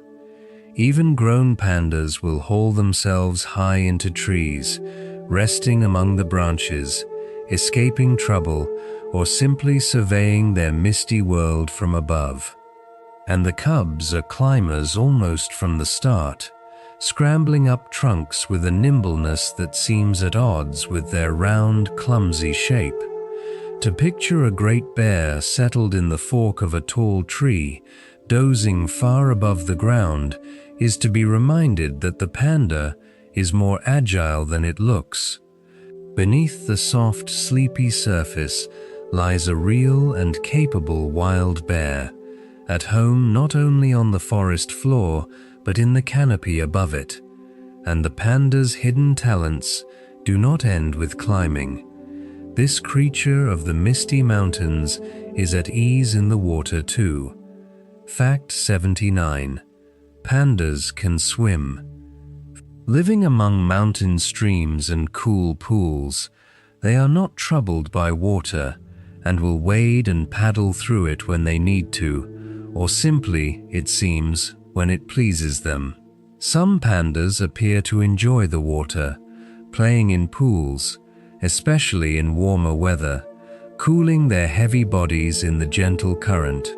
It adds yet another softness to the picture of the panda's life, this great bear splashing quietly in a mountain stream, unhurried as ever, at home in yet another corner of its world.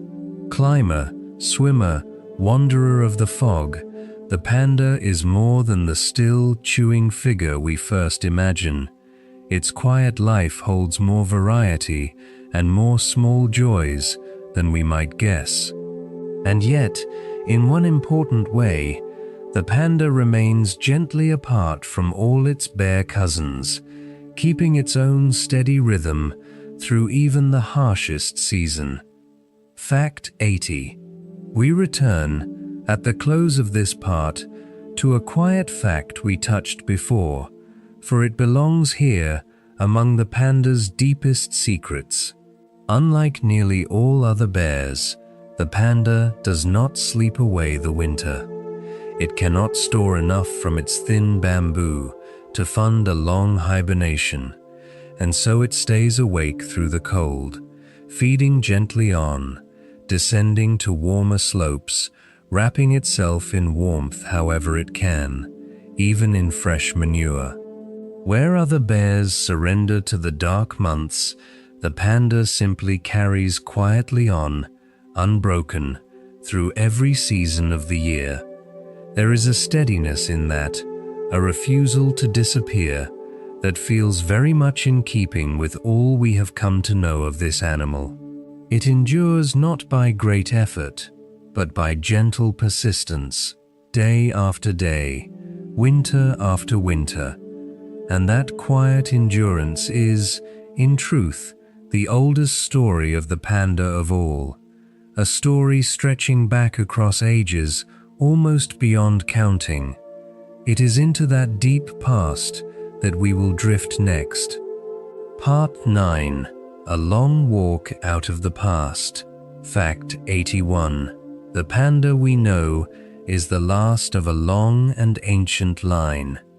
Its ancestors have walked the earth for millions of years, and fossils suggest that pandas, or creatures very much like them, once ranged far beyond their present mountains.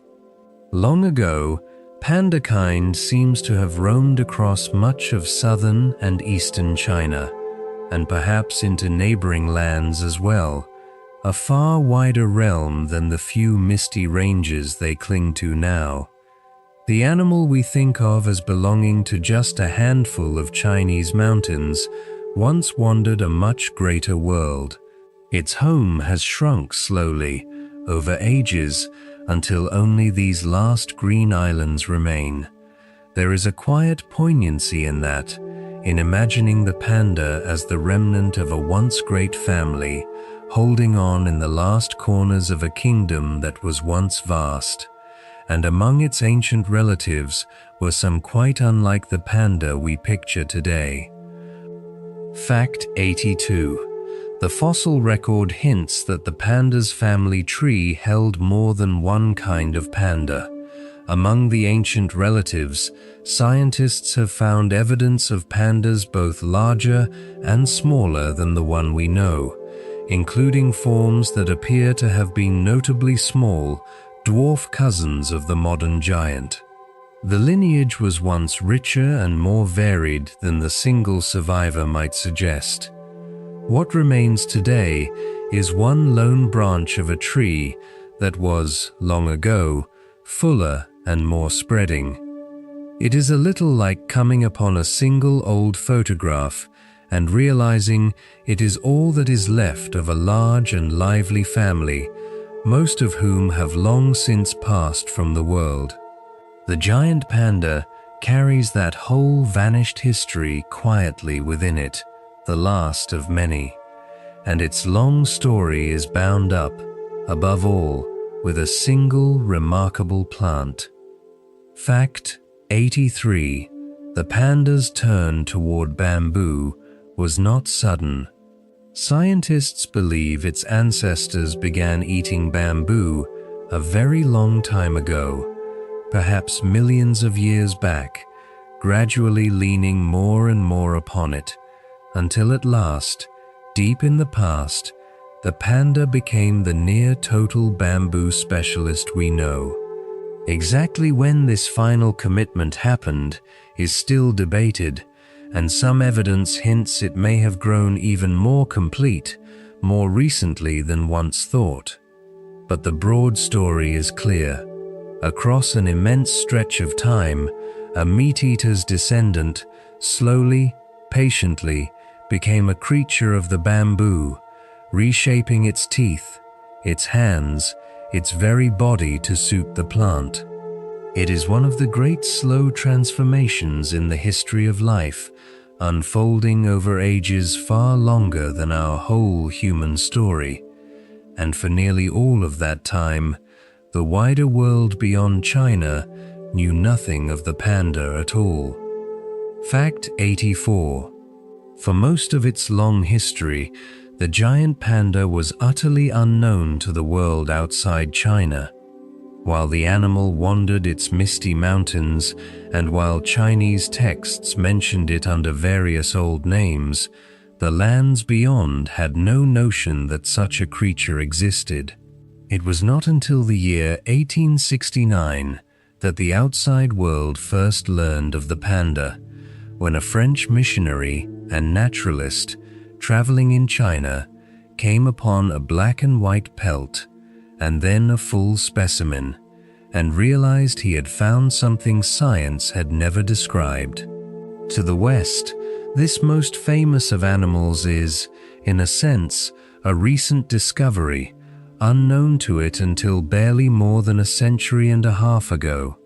For all the ages the panda had lived, the wider world met it only yesterday, and when it was finally named, the panda's name came trailing a small confusion that lingers to this day. Fact 85. Here is a curiosity that surprises almost everyone. The name panda did not first belong to the giant panda at all. It belonged to another animal entirely, the red panda, that small, russet, bamboo-eating creature we met earlier, which had been described and named some decades before the giant was ever known to science. For a time, panda meant the red one alone. Only later, when the great black and white bear was discovered and its fondness for bamboo noted, did the name come to be shared, and eventually the giant claimed the larger share of the fame. So the most famous panda in the world is, in a sense, a borrower of another animal's name. It is a small, gentle irony, tucked into the very word we use, and the naming was not the only matter over which scholars puzzled. For over 100 years, they could not even agree what kind of animal the panda was. Fact 86. From the moment it was discovered, the panda set off an argument that would last more than a century. Was it a bear? Was it a giant relative of the raccoon, kin to the red panda? Its odd mix of features seemed to point in different directions, and generation after generation of scientists took up the quarrel, sorting and resorting the panda among the branches of the animal kingdom. Only in more recent times, with the help of studies reaching down into the panda's very genes, was the matter finally settled. The panda is a true bear, an early branch of the bear family, but it took a very long time to be sure. There is something almost endearing in the thought of this gentle animal quietly confounding the world's cleverest naturalists for 100 years, refusing to fit neatly into any box. The panda simply is what it is, whatever names we reach for, and in its homeland, of course, it had been known and named for far longer, in words full of quiet affection. Fact 87. Long before Western science ever heard of it, the panda lived in the language of China under many gentle names. It has been called by words that mean, more or less, the bamboo bear, and the spotted bear, and others besides. each capturing something of the animal's nature. Today, its common name in Chinese means, quite charmingly, something close to giant bear cat, a nod perhaps to its bear-like body and its softer, cat-like face. These names carry a long familiarity, an affection worn smooth by centuries of use. Where the West met the panda as a startling novelty, China had lived alongside it and named it tenderly across a great span of time, and that long companionship gave rise to one of the most remarkable traditions in the whole story of the panda, a tradition in which the animal became a messenger of goodwill between nations. Fact 88. The practice of giving pandas as gifts of friendship may reach back astonishingly far in Chinese history. By some accounts, more than 1,000 years ago, during an early dynasty, a Chinese ruler is said to have sent pandas as a gift to Japan, a gesture of goodwill carried across the sea. Whether or not every such tale is certain, the idea is old, that this gentle, treasured animal could serve as a token of peace and friendship between peoples. It is a beautiful role for a creature so mild and so beloved, to stand not for power or conquest, but for kindness offered from one land to another. The panda, it seems, has long been an ambassador as much as an animal, and in our own age, that ancient tradition took on a new and famous life. Fact 89. In more recent times, this panda diplomacy became known around the world. In the 1950s and beyond, China gave pandas as gifts to other nations as gestures of friendship, and one such gift, in the early 1970s, became especially famous when a pair of pandas arrived in the United States and captured the hearts of an entire country. Crowds lined up to see them. The gentle bears seemed to soften the distance between distant and once wary nations. It was a striking thing that two round, bamboo-eating animals could do what treaties and speeches often could not, drawing peoples a little closer simply by being loved by all of them. The panda's quiet charm, it turned out, was a kind of diplomacy all its own, and in time, the way these pandas traveled between nations changed into a form that quietly serves the animals themselves. Fact 90. In the mid-1980s, China stopped giving pandas away outright and began instead to lend them. Today, the pandas that live in zoos around the world are almost all there on loan, still belonging to China, sent abroad under careful agreements that support their protection back home. The fees paid for them help fund the conservation of pandas in the wild, and cubs born in faraway zoos are, in time, returned to China to join the effort to sustain the species. What began as simple gifts of friendship has become a quiet partnership for the panda's very survival, tying together nations in the shared care of a single beloved animal. It is a fitting turn in the story that the panda, so long a symbol of goodwill, now draws the world together in the work of saving it. And that work matters more than ever, for the gentle panda has walked a long and perilous road, and its future is a story still being written. It is to that story, and to a hopeful close, that we now gently turn. Part 10. The Treasure We Almost Lost. Fact 91. For all the love the world holds for the panda, there came a time when this gentle animal stood in real danger of vanishing. As the last century wore on, the panda's numbers grew perilously few, and it came to be counted among the endangered, those creatures at genuine risk of disappearing from the earth forever. It was, in a sad and fitting way, the very reason the panda became the emblem of wildlife conservation, a face to stand for all the vulnerable animals of the world. The bear so beloved by everyone was, quietly, slipping toward the edge. It is a sobering thought that we came so near to losing the panda even as we adored it. And to understand how, we must look at what had happened to the panda's misty home. Fact 92. The greatest threat to the panda was not hunting, but the slow breaking apart of its forest. As people cleared land and built roads and farms through the mountains, the panda's once connected home was cut into separate pieces, isolated islands of bamboo divided by open ground the shy bears would not cross. And a panda stranded on a small island of forest is in danger, unable to reach others of its kind, unable to escape if its bamboo should fail.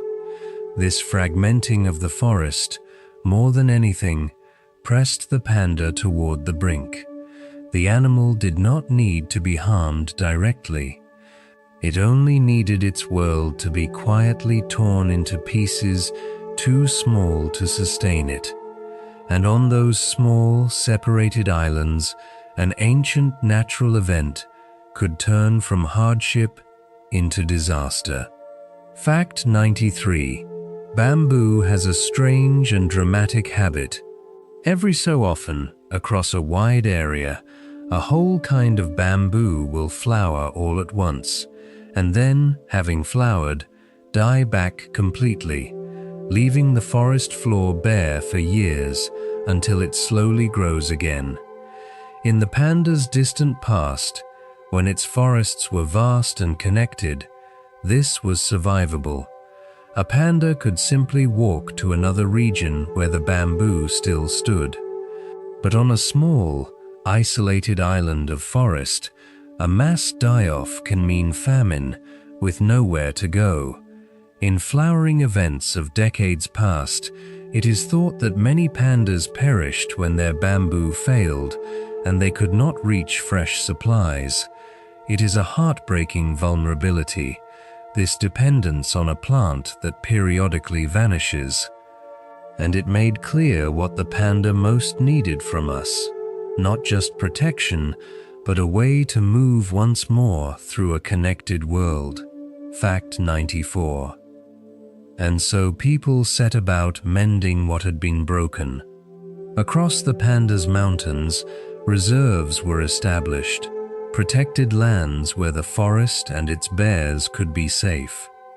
And beyond simply guarding what remained, conservationists began working to reconnect the scattered islands, planting corridors of forest to link one protected patch to another, so that pandas might once again travel between them, find one another, and escape a failing patch of bamboo. It is slow, patient work, the stitching together of a torn landscape, tree by tree and slope by slope, but it strikes at the very heart of the panda's peril. Give the panda back a connected world, and much of its danger eases. There is something hopeful in that, in the sight of people carefully sewing the forest back together for the sake of a gentle bear.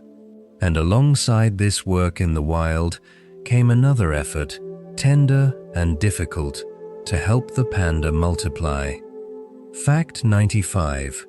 Helping pandas raise young in the sanctuaries devoted to them proved one of the hardest tasks of all. Recall how brief the female's fertile window is, only a few days in a whole year, and how fragile the tiny cubs are once born. For a long time, breeding pandas in human care met with heartbreak and difficulty.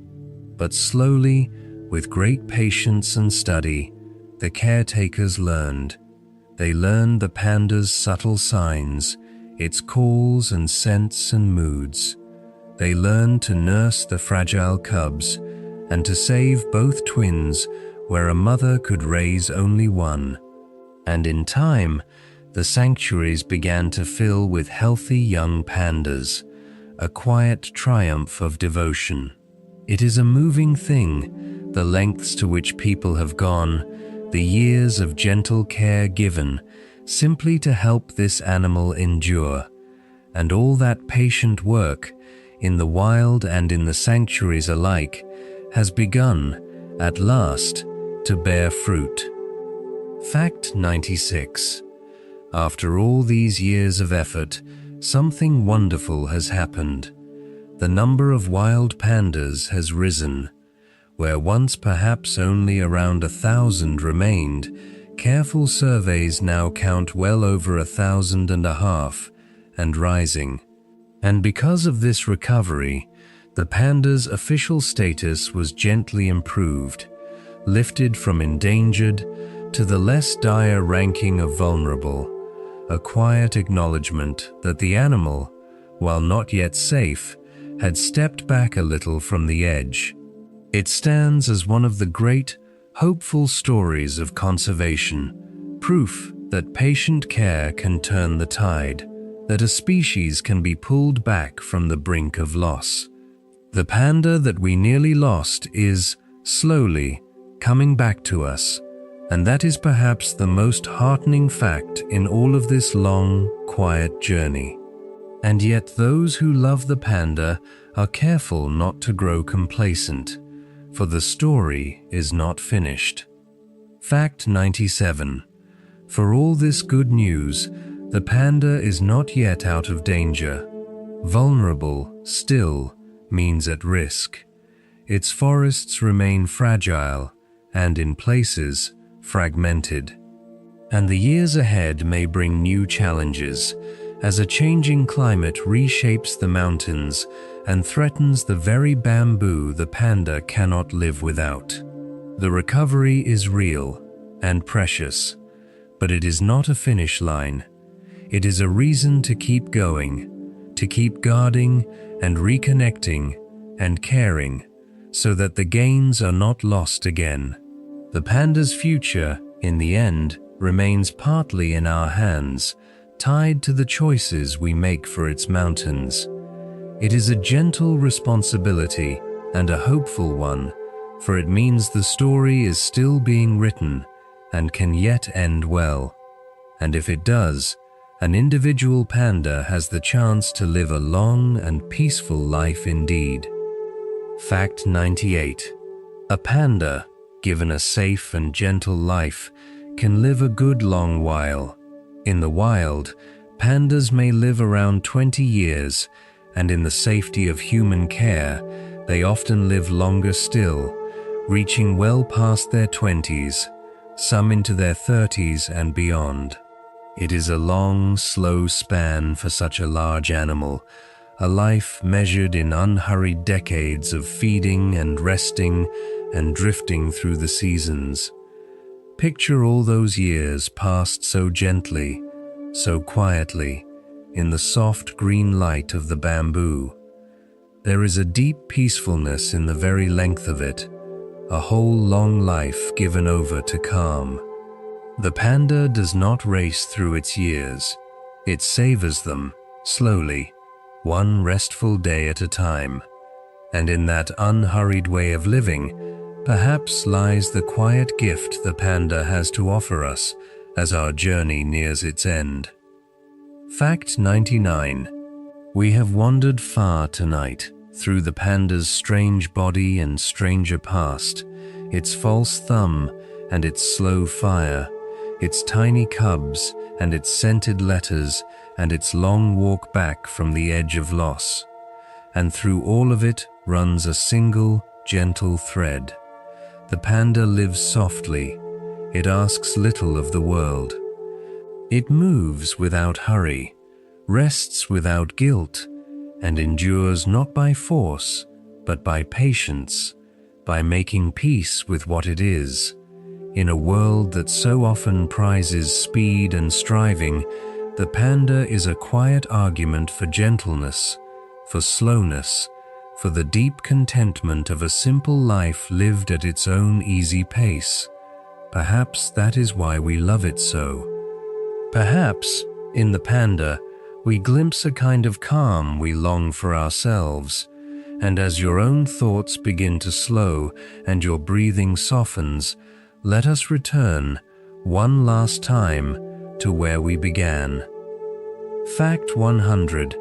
Somewhere in the mountains of central China, there is a forest that lives inside a cloud. The bamboo rises tall and silent. The fog drifts slowly between the stems, and the light comes down soft and green and gentle. And there, sitting alone in the quiet, is a great black and white bear, a stalk of bamboo held loosely in its paws, chewing without hurry, at peace, in no rush to be anywhere at all. It does not worry about tomorrow. It does not hurry through today. It simply rests in its misty forest, warm and unbothered, as it has for millions of years. Let that be the last image you carry down into sleep. The soft green light, the slow, contented bear, the fog settling gently over the bamboo, and over the mountains, and over you. There is nowhere to be. There is nothing to solve. There is only the quiet, and the rest, and the gentle breathing of the sleepiest animal in the world. Our 100 quiet facts are done, and the forest is still now, wrapped in fog and shadow. There is nothing left to know tonight, nothing left to do. You have wandered a long way through ancient mountains and gentle mysteries, and now it is time simply to rest. Let your body grow heavy where it lies. Let your thoughts slow to the pace of that bear in the bamboo, drifting, unhurried, at peace. Every muscle can loosen now. Every worry can wait for morning.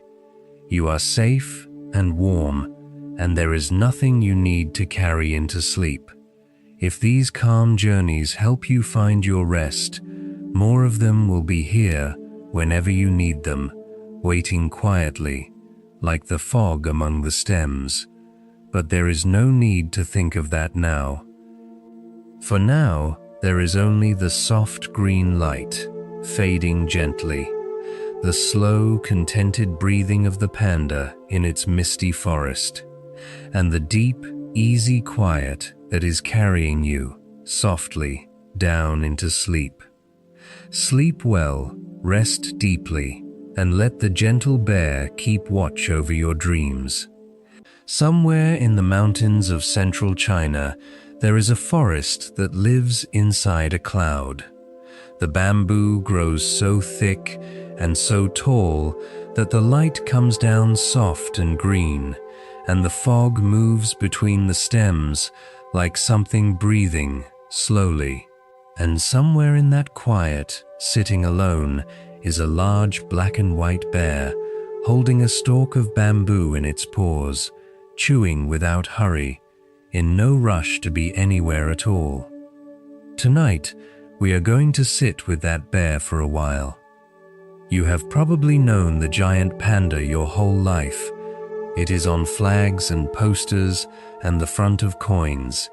It is the animal children draw before they can spell its name, and yet, for all its fame, the panda keeps most of its secrets hidden.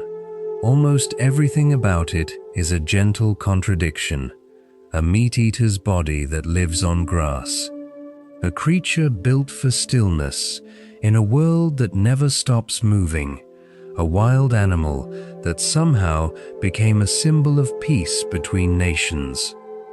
Over the next little while, we will drift through 100 quiet facts about this most beloved of animals. We will look at the strange extra thumb hidden in its wrist. We will meet the newborn cub, smaller than the palm of your hand. We will learn why a panda might roll in horse dung to keep warm, and why its coat, which seems so impossible to hide, is actually a kind of camouflage. There is no need to remember any of it. You are welcome to simply let it wash over you.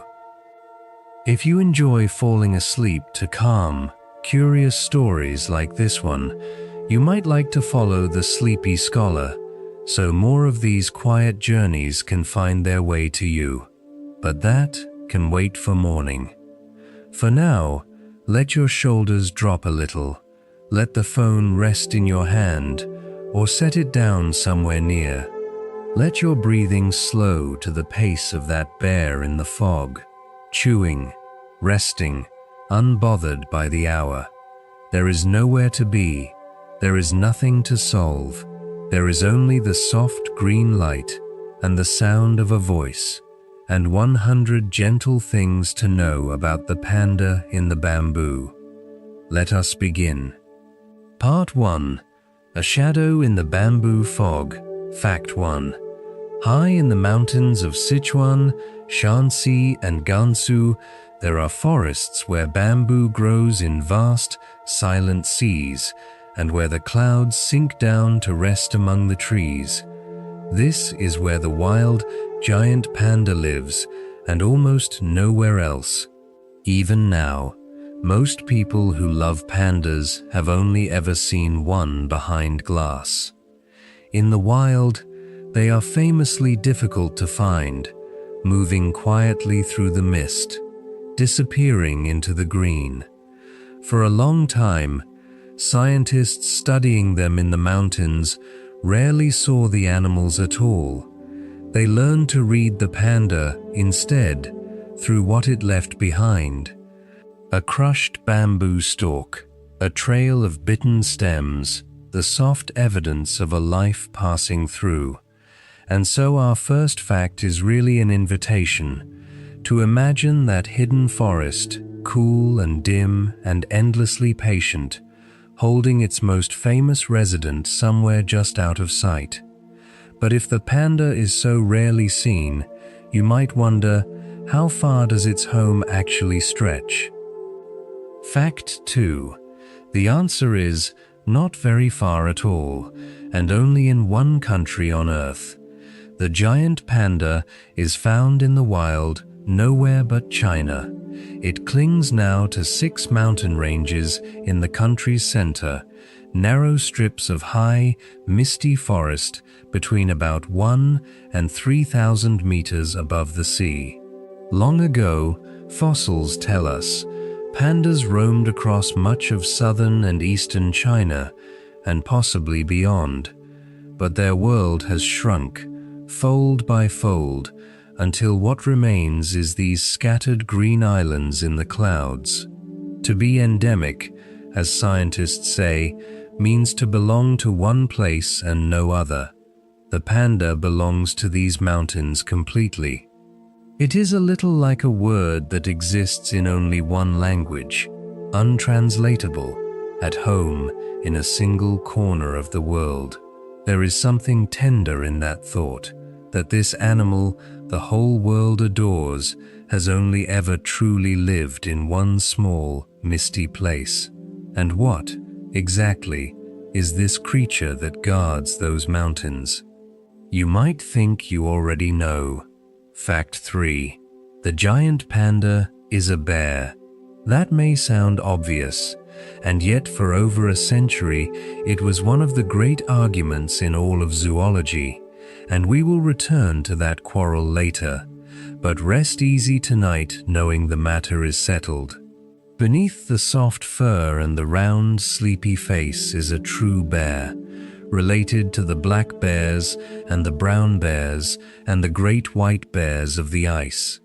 It has a bear's heavy body, a bear's shambling walk, a bear's strength. We tend to picture the panda as something gentle and toy-like, and it is gentle in its way. But it is also a large wild animal, powerful enough to climb tall trees and to crack open the toughest bamboo with its jaws. The softness we see is real, but it is only the surface. Underneath is all the quiet muscle of a bear, And if it is a bear, then just how large does this bear grow? Fact 4. Larger than most people expect. A grown giant panda can weigh around 90 kilograms, roughly 200 pounds, about the weight of a grown man, and sometimes more. Standing, it may reach the height of a person's chest, and stretched out, its body can run 5 or 6 feet from nose to tail. The males tend to be bigger than the females, as with many bears. And yet, for all that size, the panda gives an impression of roundness rather than height.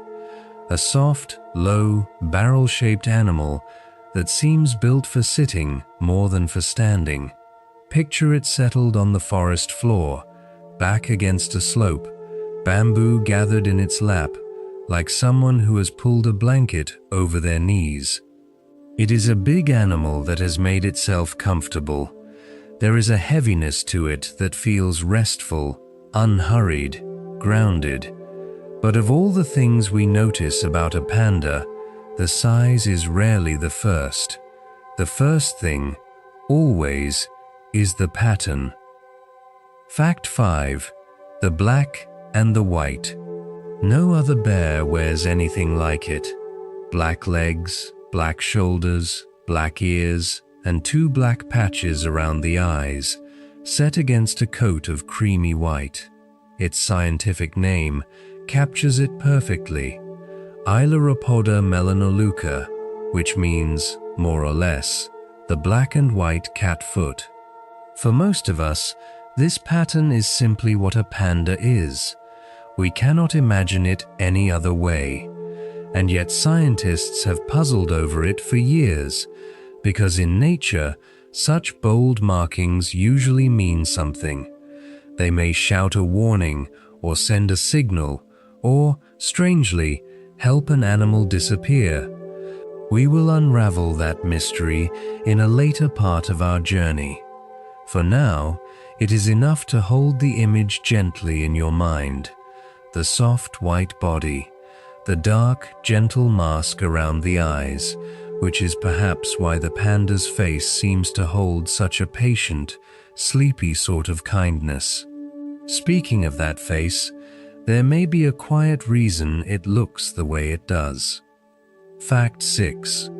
A panda's face is famously round, soft, and open, the kind of face we are almost helplessly drawn to. Part of that roundness, it seems, is not just fat or fluff. Much of it comes from muscle.